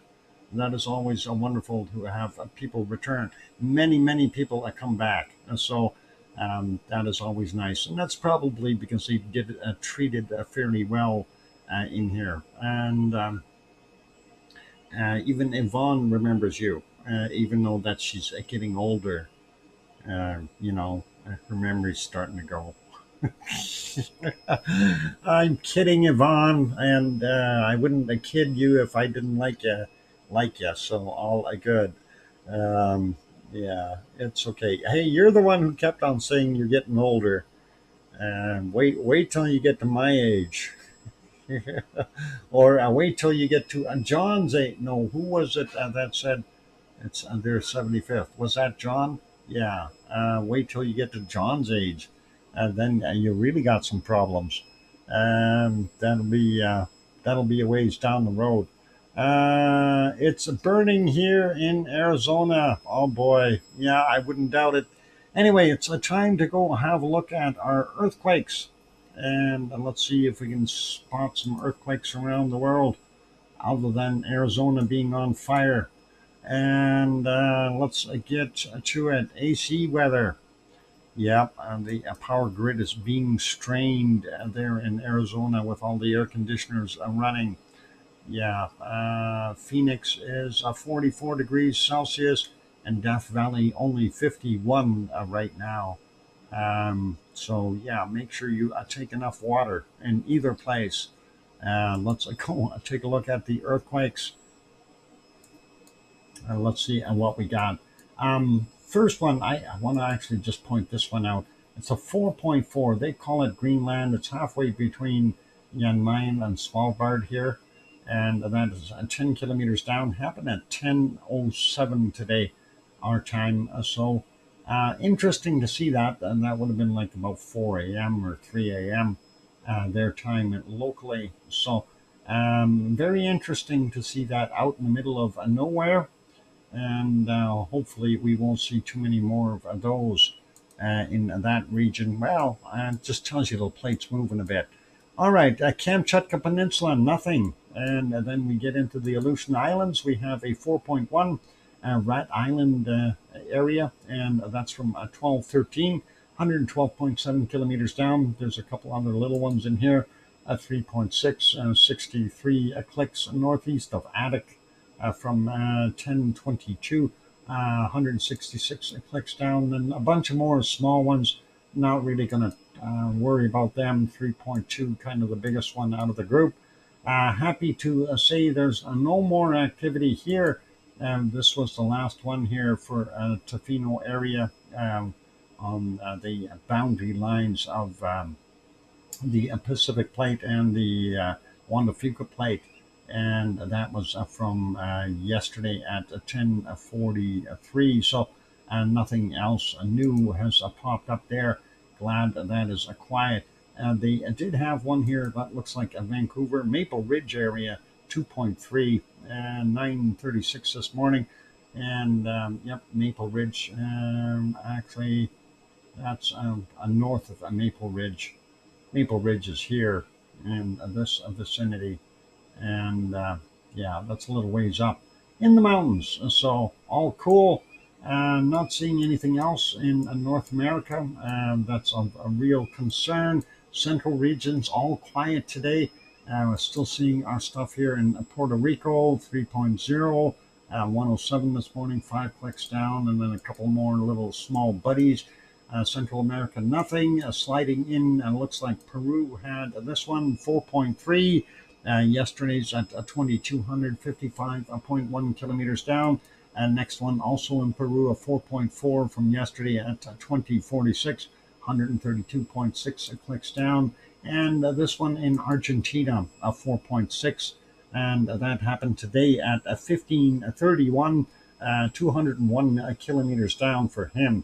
And that's it for the South American area. Nothing over here in the South Sandwich Islands. Zooming out a little bit and taking a look at the Antarctic rise or ridge. Don't see anything new there. Let's zoom into New Zealand. And lo and behold, our flea market has been shaken. They have a 4.2 registered there. And that is from 9:03 this morning. And that's 156.1 kilometers down. And just to kind of enlighten you, the flea market is where over here, and this is where the earthquake happened. So a little distance between it, but still, what is that? Looking at measurements, 2, 4, 6, 8, 10, 11 kilometers away. I'm sure they would have felt that. And would have been interesting to experience that kind of a quake again. So interesting to see that. Anyway, going into the islands here, Kermadec Islands, nothing there, nothing in Tonga, nothing in Fiji, nothing in Vanuatu. And zooming out a little bit, getting all the way over to Papua New Guinea, a 4.8, and that's a 5:02 this morning, our time, 191.1 kilometers down.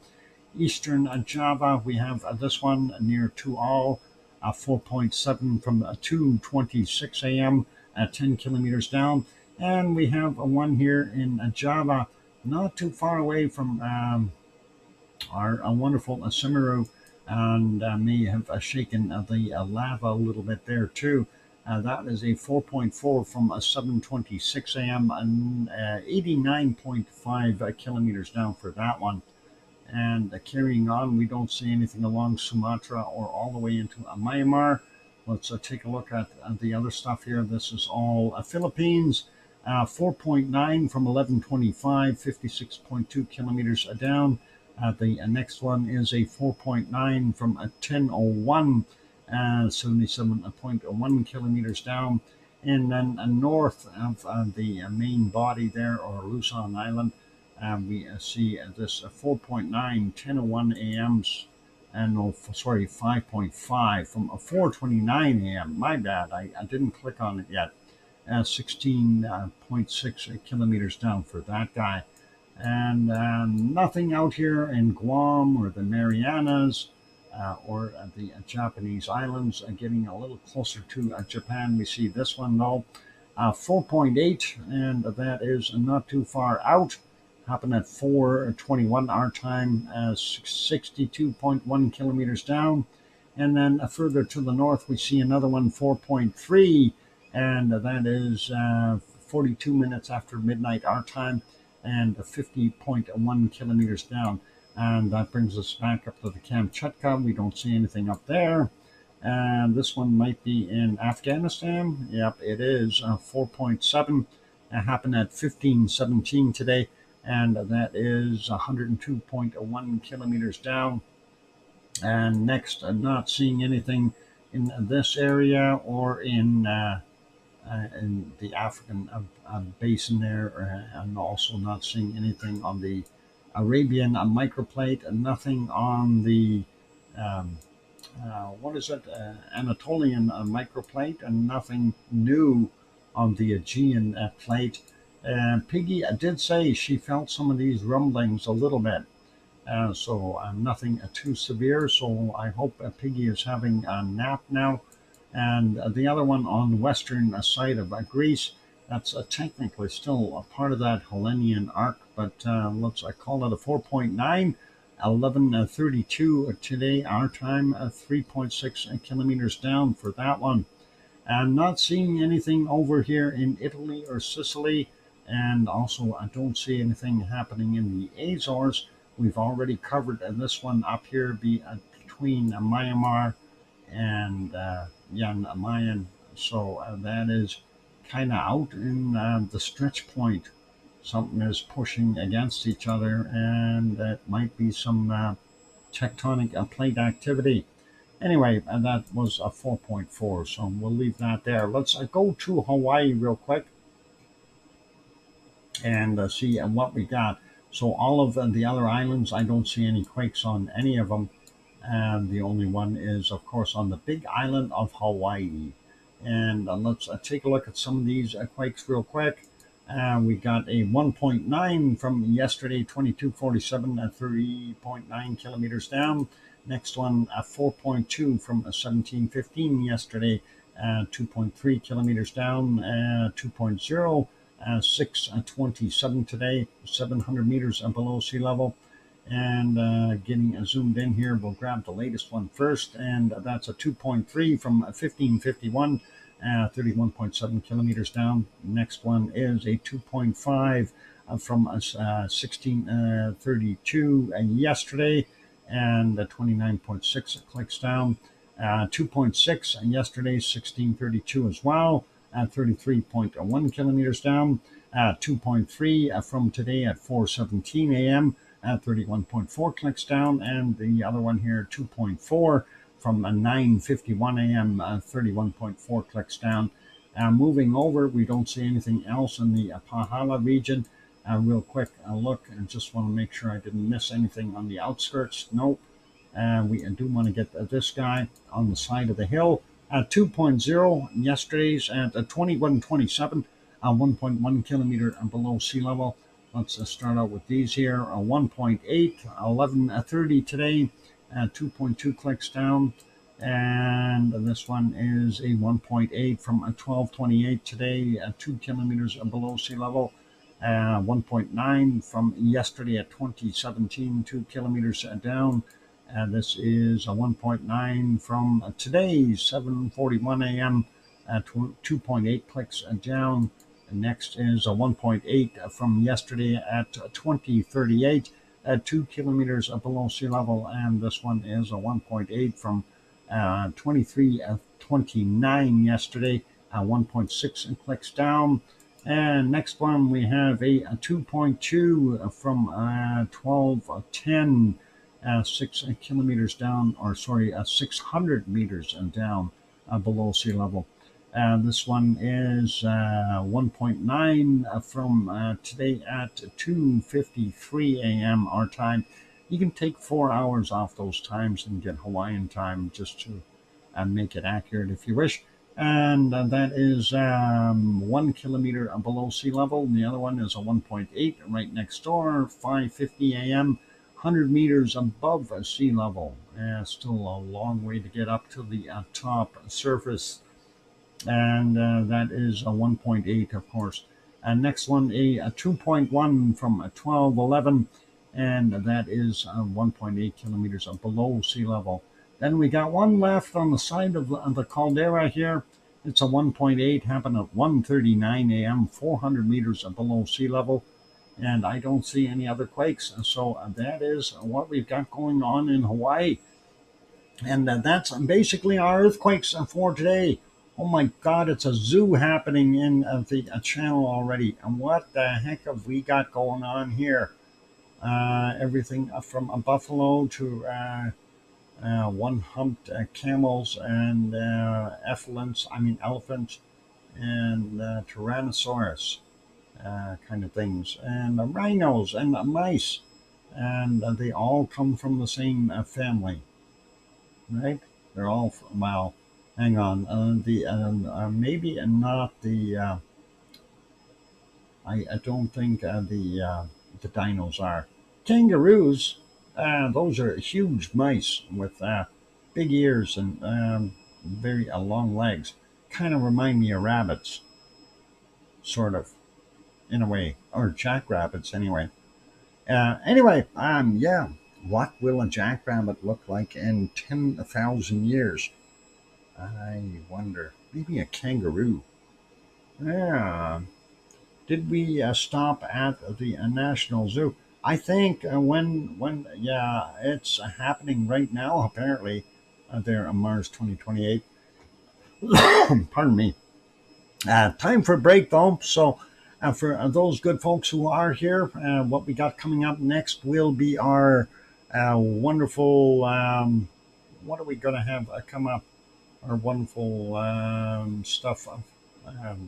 I'm thinking about it. SO2 map, and then some weather.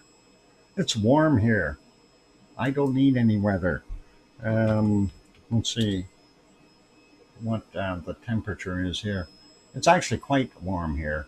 25 Celsius, 77 Fahrenheit. Yeah, it's not a bad day. Summer. We like it. All right. I'm going to go and put the music on, take that break. I'll be back after a few songs. Don't go away. More to come. Thanks.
And there we go. The microphone is back on. Welcome back, everyone. I'm your host, DrFox2000. You're watching VolcanoX live stream.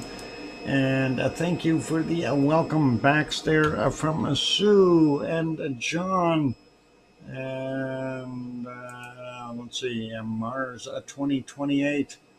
And Sharon Stewart going, hear you, Dr. Fox 2000. Thank you. And thank you, Barbara and Arian 6 and King Colin. And let's get at looking at our SO2 around the world now. So let's see what we can figure out.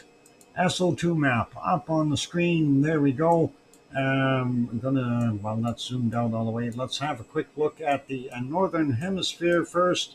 And we're looking around. Well, we see heavier loads out of Kamchatka today. Still see this remnant here. And that is, of course, from Mount Etna's eruption. And that's about it for the major stuff. Central America looking fairly good. Not anything major. And then if we go to the southern hemisphere, looking at some of the stuff there, kind of wonder if there's a seamound here somewhere or here, or is that just drifted down there? Interesting stuff. Seeing a little bit more here. Looks like it's drifting out of Australia. Very interesting to see that. So let's start out here in the Kamchatka Peninsula.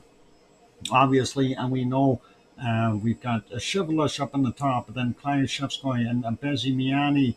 Then we've got Karinsky and Mutnovsky, and those are the ones that are active there on the Kamchatka Peninsula. And then down here on Permishir Island, we have Ibiko and Chikarachki, and all of that is pluming up into the Bering Sea.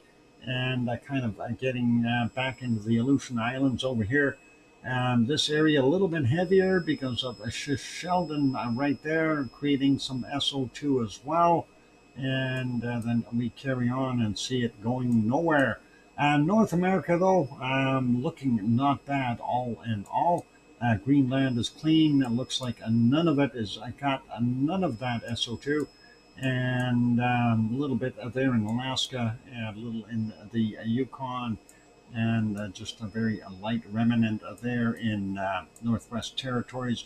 And northern BC and Alberta still having some of those fires, and I'm not sure what this plume is about. The rest is just a general pollution, and that may be from Fort McMurray drifting to the northeast. So that's a possibility. Looking at the rest of Saskatchewan, Manitoba, and Ontario looking very well today. Quebec is good. Labrador, Newfoundland, even Nova Scotia. Nova Scotia and New Brunswick have light levels, but still nothing to really complain about.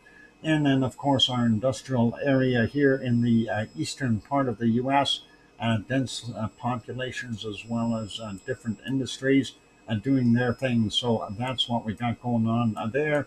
The rest of the U.S., with the exception of the populated areas, looking pretty darn good. One of the things that comes to mind, Beryl here, sitting smack dab in the middle part of the big circle here. And that is, of course, the storm that's going to end up in Texas. I don't know how much it's slowed down, but we'll see because it's already gone all the way through here over Jamaica and then the Yucatan Peninsula, and is now basically sitting in the middle of the Gulf of Mexico. Speaking of Mexico, northern parts, not bad. Central areas here, Popocatépetl and Mexico City, relative levels. I'm not going to say they're high or low. And then Central America, it looks like everything is kind of slowly trying to make its way into the Pacific, but it looks like it's got some winds pushing it back. Down here in Costa Rica, it seems to be going into the Caribbean side as well.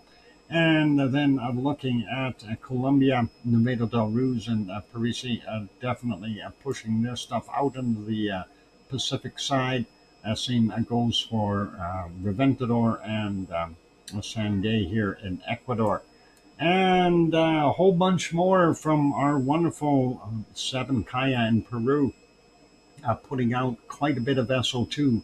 And some of that is actually drifted in from the stuff that was going on. We had some fire activity there in Brazil as well. So some of that is compounded in here and making it look really bad in Peru and Bolivia. And we do see it go all the way through into almost now.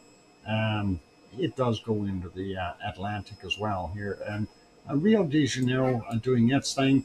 Looking at the rest of what we see from Chile, a fair amount of SO2, and of course going all the way across into the Atlantic as well. And Buenos Aires looks a little high as far as levels are there, same as what we've got in Rio de Janeiro. So, Michael volcano out here in the South Sandwich Islands, producing a fair amount of SO2 as of late as well. And moving over to New Zealand, a White Isle volcano, and pluming upward. Lots of wind blowing here. Looks like a massive circulation happening around here, and hopefully that'll help them get rid of some of that SO2. We do see the coking plants there. Oh, wow, Sophie, thank you for throwing that wonderful super chat in. First one of the day. And appreciate that, Sophie, and Danish kroners and 19. Thank you very kindly, Sophie. Appreciate that. A wonderful super chat. So Australia, yeah, the coking plants near Sydney and the oil refinery down by Melbourne, creating some of that. But this other stuff, I'm not sure where that's actually from.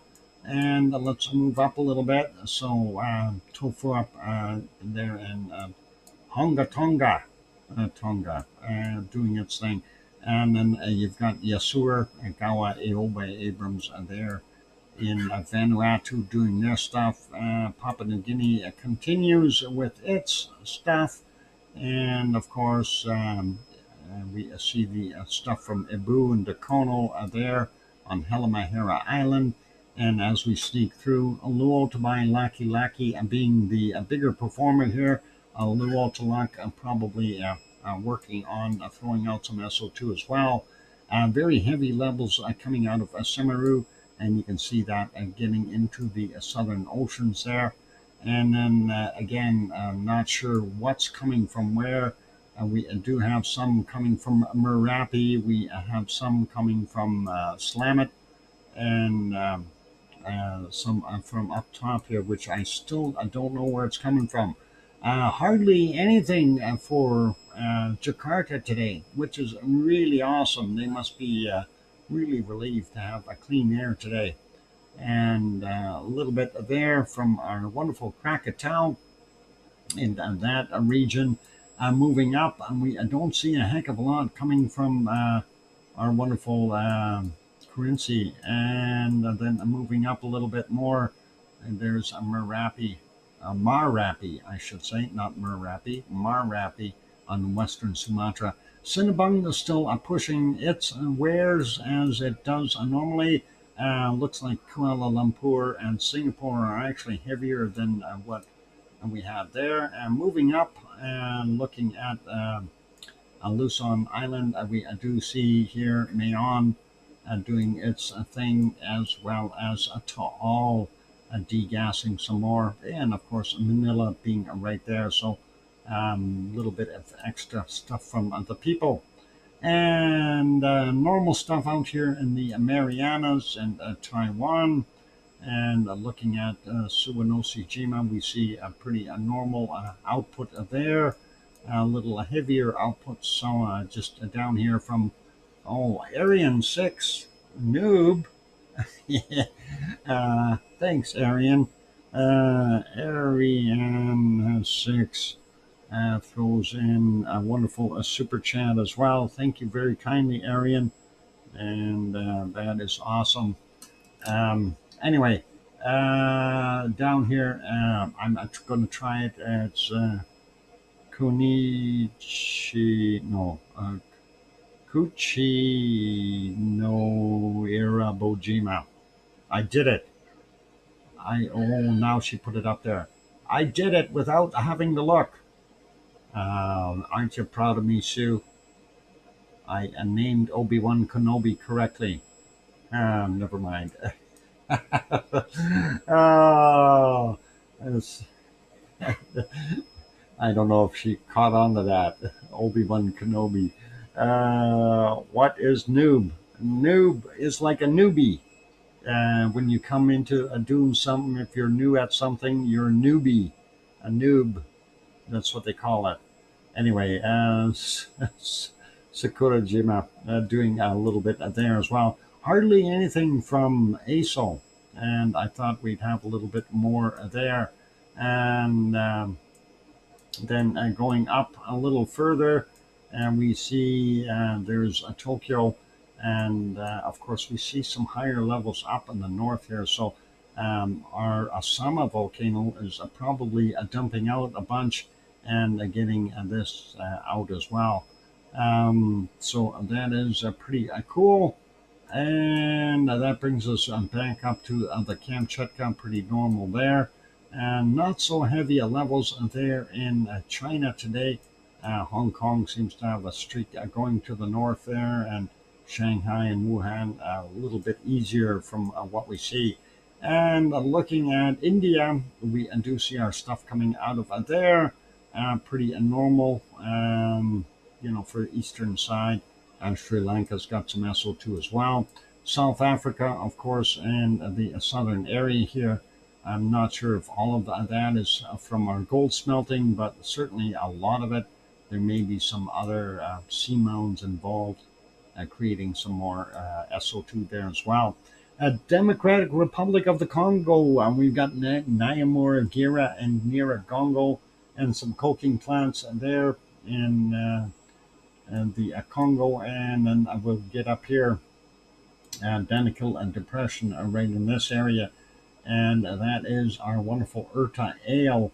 And hard to tell what's all coming out of there because of the pollution from our Saudi Arabian friends, and from Kuwait, and from Iraq and Iran, and other places like Lebanon and Mount Etna, of course, and that's coming through Egypt as well. They must have some beautiful sunsets there, and with that stuff moving through. Anyway, that's where those heavy spots are coming from. It looks like Turkey is pretty much covered, and just a little area down on the bottom here, not too bad. And let's see, Piggy has got this area here 9 today, not so good. Hopefully that'll get a little better for her. And more coming out of our wonderful Mount Etna. Now that's calmed down a bunch, so we'll see these levels drop a little bit, we hope. And there's Mount Etna there in Sicily. And of course our wonderful Stromboli right in here, which is also creating a fair amount of SO2. So two sources doing their thing. Not so bad though. And most of Europe though looks pretty good. It looks like the eastern parts though, from Serbia on up, you got through Hungary and eastern parts of Poland, little higher levels, and getting up into Lithuania. So hopefully they'll be okay, but the rest of the areas are looking good. Portugal and Spain, France, Germany, and of course Belgium, Holland, England, Wales, Scotland, Ireland, North Ireland. Everybody's happy. Denmark is good. Sweden, Norway, Finland. Yep, all good. And Iceland is doing well as well. And I'm going to sneeze. I hope I don't. Anyway, I'm not sure what this was from. I don't know if that is from some aluminum smelting going on, or are we seeing some extra degassing of some type somewhere. Very interesting to see that coming from the Icelandic area. Anyway, that is our SO2 for today. Sophie, don't be sad. We have 11 Celsius. 11 Celsius? Wow.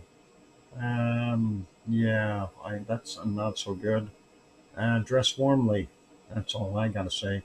Hey, join. Okay, I'm Windy. Yeah, it's all good. So, windy.com, that is what we use for our SO2. And the other one that we use for our weather is, of course, this map, and that's from Ventusky or Ventuski, depending on how you wish to say it. And here they're showing where Burrell is going to go. And I, how can it sustain being a storm for that long? I don't believe that that track is true and accurate. I think it's going to die out once it gets onto a mainland here and just not have anything left in the tank, unless somebody's feeding it, some alien or something. And then we'll see it go all the way up to Montreal, and then it's going to head for Sue's house. How about that? I hope not. Anyway, it's going to be a time for a break, so we're going to do that before we get to the weather, and then we'll do a quick weather report, and then we'll hunt for some cold temperatures here. I know Sue's dying to do the cold weather hunt and whoop me again. She likes doing that. Already see a minus 77. Oh, minus 80. Ah, yeah, we're going to get that there. Minus 80 so far. And now Sue's got to update her thing and make sure she's got colder than minus 80, right? I'm kidding. I'm kidding. She's gearing it up. All right. I'm going to be back after the break, ladies and gentlemen. So don't go away. We'll go through the weather and we'll see what happens. I should prepare for what post tropical winds. Yep, you should. You should. You never know. That might take a week or so for it to get there, but you should prepare, Sue. Batten down the hatches. Okay. Anyway, let's put us back on Iceland for right now. And we'll keep watching that lovely shot, and we'll go from there. So hang out, and we'll come back after a couple of songs, and we'll go from there. So keep smiling, everyone. I'm your host, Dr. Fox2000, and you're watching VolcanoX live stream. Thank you.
And there we go. Microphone is back on. Welcome back, everyone. And I postponed my trip from June to November to see the Northern Lights. Make sure you dress warm, Arian. Thank you for the welcome backs there from John and Sue and Barbara and Sophie and Arian 6 and King Colin. Appreciate that, you guys, and that is awesome. And I see we've got things starting to play games here. I don't know why all of a sudden a time travel is happening with some of these cameras. That is weird. No, that one is okay. Where is that other one? That is not here. I'm trying to find it. What the heck is going on? That's not that shot. Where is that shot? I don't even see it. It's not there, not there, not there. And I don't see anything else full screen. Okay, something is gone awry here. Oh, that's because it's at the canned lava. Never mind. All right. Also, thank you for the welcome backs there. I got King Colin and hear you, Dr. Fox from Sharon, and thanks Mars and Dennis. Appreciate that. All right, let's get over to the weather, and we'll see what it's doing. And we kind of brushed on it just a little bit there, looking at the storm Burrell and how it is going to move through here. And I'm having a hard time with this. We know when we have storms here and they make landfall, as soon as they make landfall, they get a whole bunch weaker. So yeah, you may end up with a tropical depression of some sort moving along that path, but it won't sustain a category 4, that's for sure. Looking at up here, Alaska starting to cool off a little bit. Not quite as balmy and warm. We're still seeing some really good temperatures up in the Yukon with up to about 22 degrees in some spots. Even higher stuff here, and 26, 27 in the bottom end of Northwest Territories and along the Mackenzie River basin there. So doing its thing. Even Nunavut has some very good temperatures with up to 23 degrees in some spots down on the bottom end. But the top, well, hang on. Yeah, I was going to say the top is getting cold again. Yeah, with 21 Celsius. You'll freeze to death at that rate, right? That is about 70 degrees Fahrenheit. And some cold stuff there, and not as cold as it could be, though, in Greenland. Beautiful hot temperatures in most of Canada. We're seeing northern Ontario up to 32 degrees in some places. Pretty awesome. Even nice here on the Panhandle. We are seeing 25 in Toronto. London is sitting at 23. Detroit sitting at about 26. Chicago coming in at about 24, depending on where you poke. And 22, 23 in Milwaukee, Madison, somewhere around 25 degrees. So some interesting temperatures there. Getting through Montreal at 26, Quebec a little cooler at 18, and looks like most of Quebec is okay, just a little in the single digits up in the north and along the coast for the Hudson's Bay. And looking at Labrador, quite warm. We're even seeing some temperature there in Newfoundland, and not bad temps there. 17 right now in Halifax, Cole Harbor being about the same. And there you go. Sue's got some not bad temperatures. Boston still sitting at 25, 26. And New York, 29 degrees. Philadelphia, 34. Baltimore, 33. They're cooking over there. Richmond is at 34. Virginia Beach at 27. A little cooler because on the coast. And looks like they got some windy conditions happening here, some unstable air Grandma B, you stay safe. It's a 35, 36 degrees and there for Grandma B. Hopefully everything will be okay. Columbia here 26, Atlanta coming in at about a 25, and going further down we see Jacksonville at about a 31, Orlando sitting at a 33, and Miami at 29. Beautiful temperatures for them. And we see Texas has some awesome temperatures. New Orleans is sitting at 32, San Antonio 36, Houston 26, Dallas coming in at about 34 degrees. Moving up, Oklahoma City sitting at 33, and Albuquerque, New Mexico 35 degrees. Phoenix, Arizona 44 degrees. And we got some 45s there in Arizona as well. Flagstaff sitting at 29. Where's that other place? Prescott, they're only 35, so a bit cooler. Yeah, wow. 10 degrees cooler is a big difference. And Mexicali is sitting at 44. And yeah, this blacked out area here, we see some 52-degree temperatures. And we have 53. Yep, we do. 53 degrees Celsius in Death Valley. And let's see, there's more 53s here. Do we see a 54 anywhere? 53s, and that is plenty hot, guys. 53 degrees. And look at this. This is all 50, 52. And just imagine being out there. That you would just cook. Las Vegas, 46 degrees. Bakersfield baking at 45 degrees. LA coming in at about 30, and depending on where you are, you go to the east there, Corona 36, and then you get into those 40s. So pretty cooking there. And let's go up a little bit, and we see very, very hot. And this is kind of a big open valley, so that heat just cruises through there. We got on the coastline here 44 degrees in some spots. Incredible. San Francisco itself says 17, 18 degrees. I find that very hard to believe. Oakland 21, and you get a little bit further inland, and all of a sudden, Lafayette gets to 40. Pleasant Hill here at 43, and that's out in Concord. Just absolutely crazy. On the other side, we see 39s, 40s. Hey, Sharon, what's your temperature there at your place? Sacramento coming in at about 43 as well. Paradise for our geoplanet Jane, 43 there.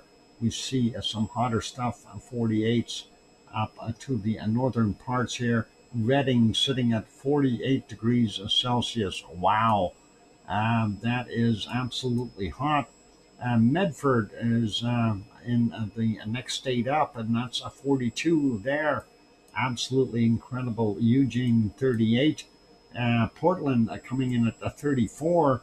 And what do we got here in Seattle? 29, 30, 31, 48. Yeah, 38. Yeah, 48 to 38. A big difference, right?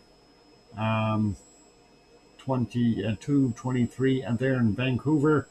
Vancouver Island looks like they've got some absolute temperatures too. Courtney 28, Campbell River 28, Port Alberni sitting at 30, 31, and it's so humid there. So Port Alberni, very, very humid for some reason, all the time. Anyway, it gives you a pretty good idea of what the cooking temperatures is. So 53 degrees going to be hard to beat that anywhere along the way here. Mexico City sitting at about 25, 26. And then we get onto the Yucatan Peninsula. We see a 29 in Cancun. Hopefully they didn't get too much damage from Beryl. And we see a 29 in Acapulco. and the 29s, 30s in Nicaragua, and that kind of thing there as well in Costa Rica and Panama as well, and up to about 30 there in Colombia right now. It is a winter for them, right? So that's what we're seeing. Not that bad of temperatures. Venezuela does have up to 30 degrees here near El Tegra, and that is all cool. 99 Fahrenheit in the shade on my front porch right now. Wow, in the shade. That's a good thing you're in the shade there. And Rio de Janeiro sitting at about a 20, Sao Paulo a little cooler at 15, and Paysandú only 7. Buenos Aires coming in at 7 as well. And we know they've got those cold temperatures down here in the bottom of Argentina. And of course, that is blown in from Chile, -6s, -7s. And we are seeing maybe even a -8 down on the bottom end. So definitely winter time for them. Let's take a look at New Zealand, and we are seeing some zero temperatures as well up in the hills there. Christchurch sitting at about 9, Wellington coming in at about 12, Hastings coming in about 10, and Taupo sitting at about 7, not so warm. Going up to Auckland, we see a 13 there, and up to a 14 on the higher, maybe even 15 there on the top end of the peninsula. Looking at Tasmania, Burr, -2s, -3s, -4s even. Hobart coming in at 4 Celsius, not very good for them. And Melbourne sitting at 3 degrees as well. And we see some very cold temperatures in southern Australia, definitely below the freezing mark. So be aware of that. Adelaide is about 10 or 11, and getting back to the other side, about 14, 13, 14 in Sydney. And up here where our wonderful Oz is, she's got about 15 degrees there in Brisbane. It's winter after all, dress accordingly. 26 looks like about the highest that we see in Australia. Perth on the other side is about 15, 16, depending on where you're pointing your hamster. And then we get over here to places like Fiji, 23 to 25 degrees. Vanuatu, 22 to about 25. Ooh, a little cooler there in New Caledonia, 19 to about 21. Papua New Guinea looking not so bad. They are showing up to about 29 degrees in some spots. Pretty awesome. And you got to remember it's early in the morning. It's going to warm up there yet. So and we'll let all those guys do their thing. And of course, that is Jakarta sitting at 26, Bangkok at 26, Manila coming in about 28, 29. And let's see, going further up, Shanghai at 30, Hong Kong is sitting at about 29, 28 as well. So good temperatures, 29 in Kagoshima. And what was Osaka sitting at about 28, Tokyo 29 as well. And up in the north, Sapporo coming in at about 21. Kamchatka Peninsula has got some temperature back. Up to 24 degrees is the highest I've seen in there. So they've got some beautiful temperatures. The polar bears are probably enjoying their days. And getting further over, looking at Delhi real quick, 26. We see some higher temps in Pakistan and along the border region. Going down here, Cape Town, South Africa, 14. And they do have some -4 temperatures there in South Africa. Central portion about average.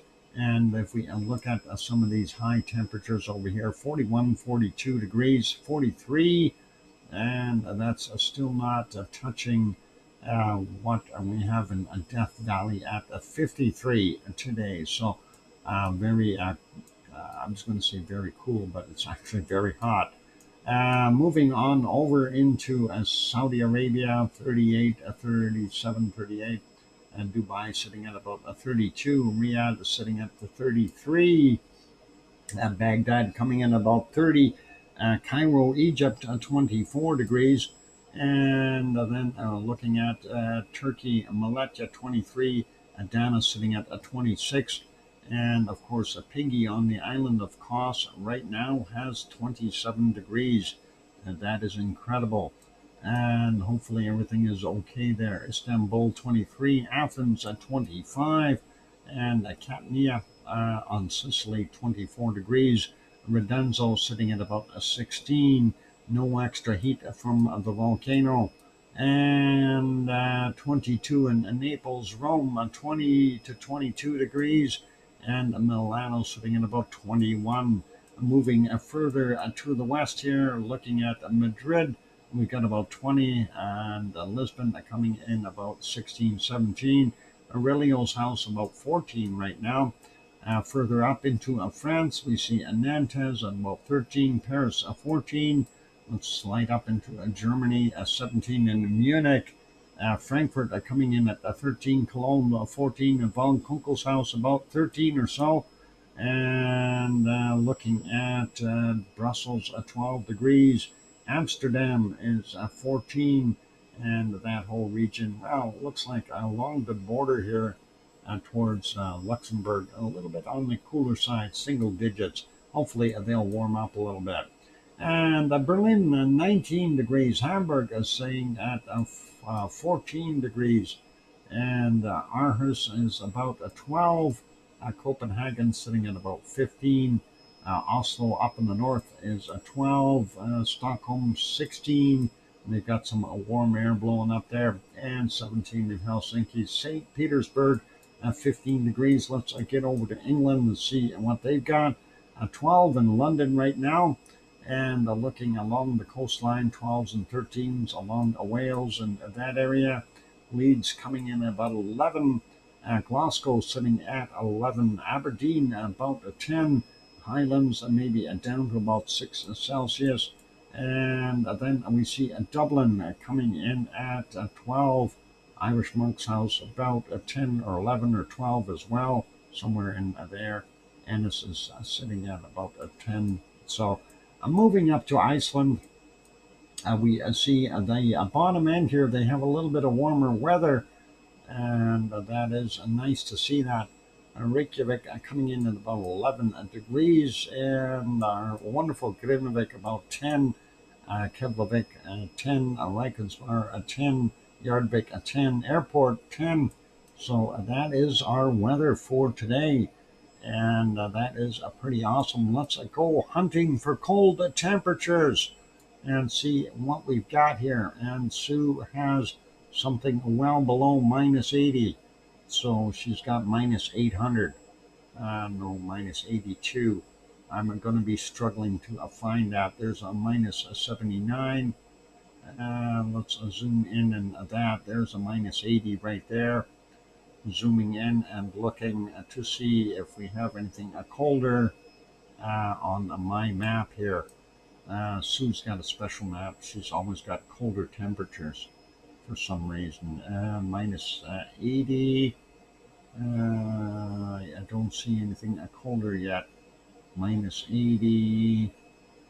I'm just scanning across here. It's got to be in here somewhere. And we'll see. Maybe I can find a minus 80. Oh, there's a minus 81. And minus 81, that's a good indicator that minus 82 has to be close by. Minus 81 right in there. So I'm a degree off maybe so far.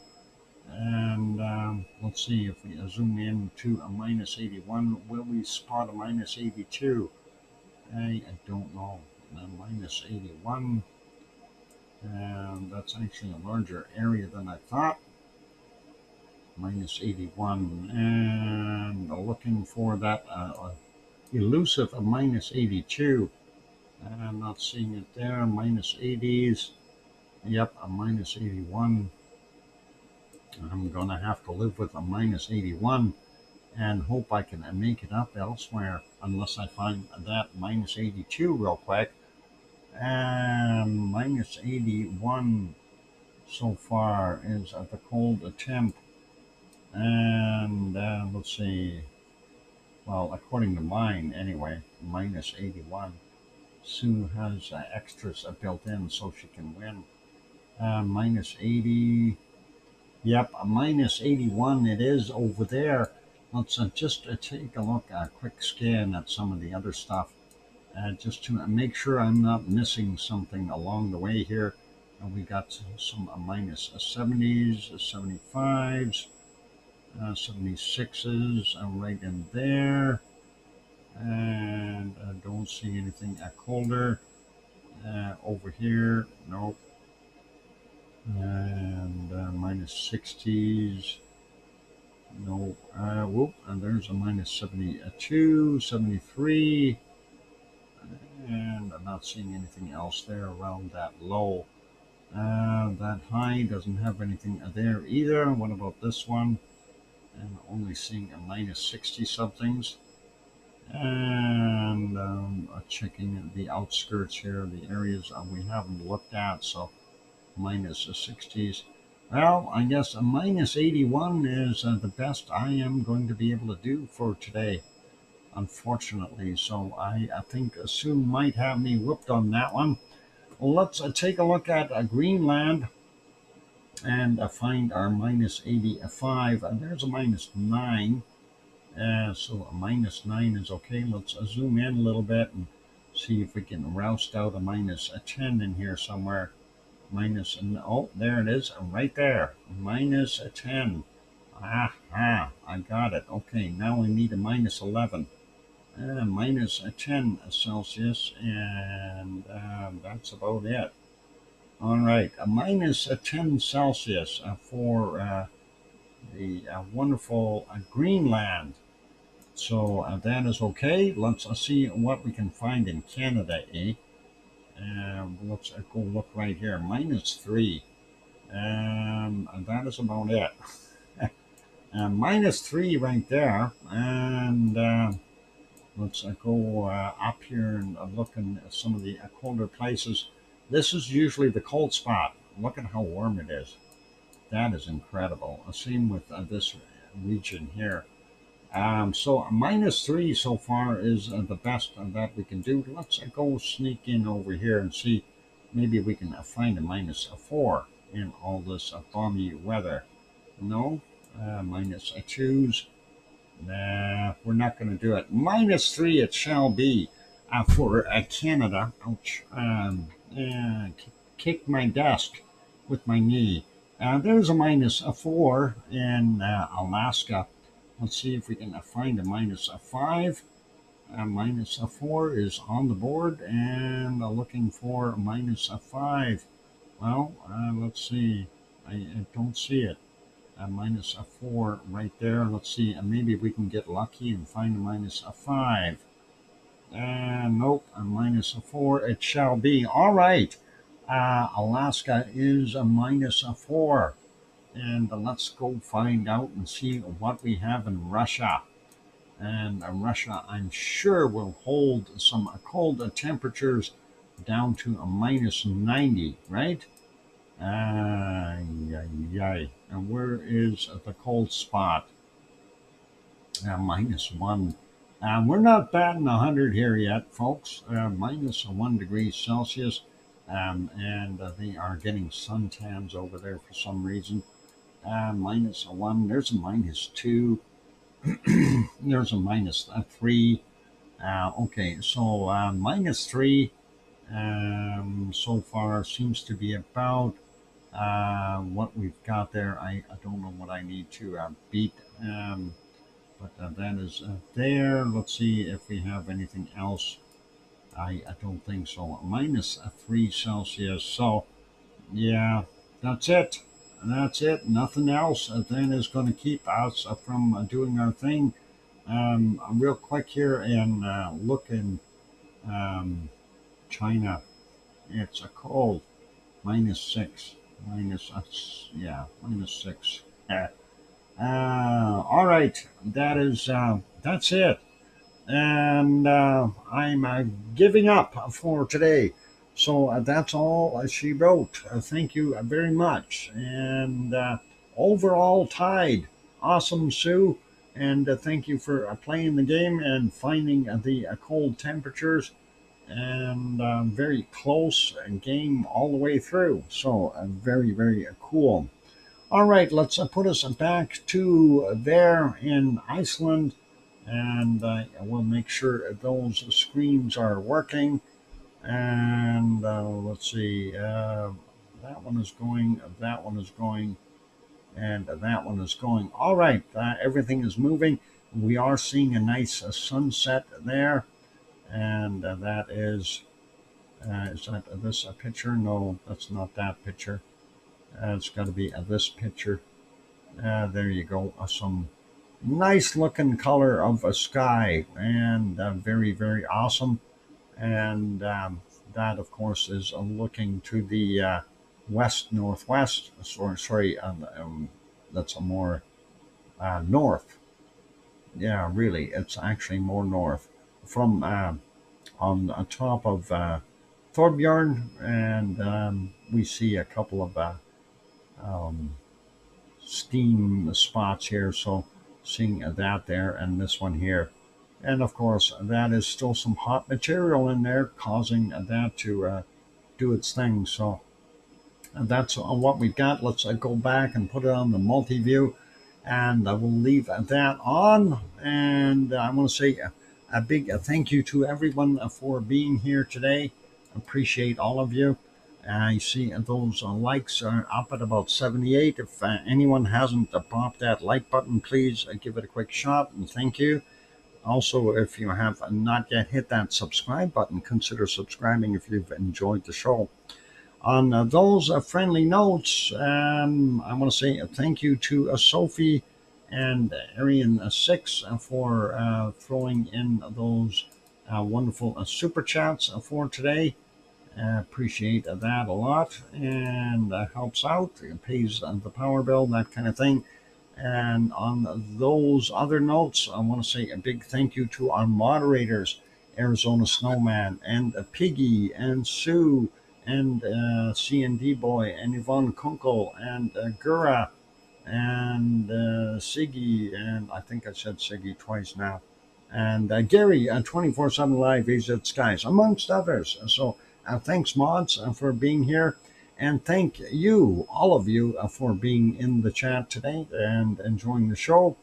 And today is Saturday, of course. So tomorrow, Sunday, we'll have another show, and for the afternoon. So that'd be okay. We'll type in VolcanoX and get that, maybe somebody, and I will go wrap it up. So thanks everyone for being here, and have yourselves a wonderful evening, night, morning, or day, depending on where you are on the planet. And thank you all for being here. We'll see everyone tomorrow. Be good, be kind, take care of yourselves. And please, most of all, as I always say when I end the show, please, please tell your loved ones that you love them tonight, for tomorrow is never promised. I'm your host, DrFox2000, here in Edmonton, Alberta, Canada. We'll see everyone tomorrow. Take care, and good night, and oink oink.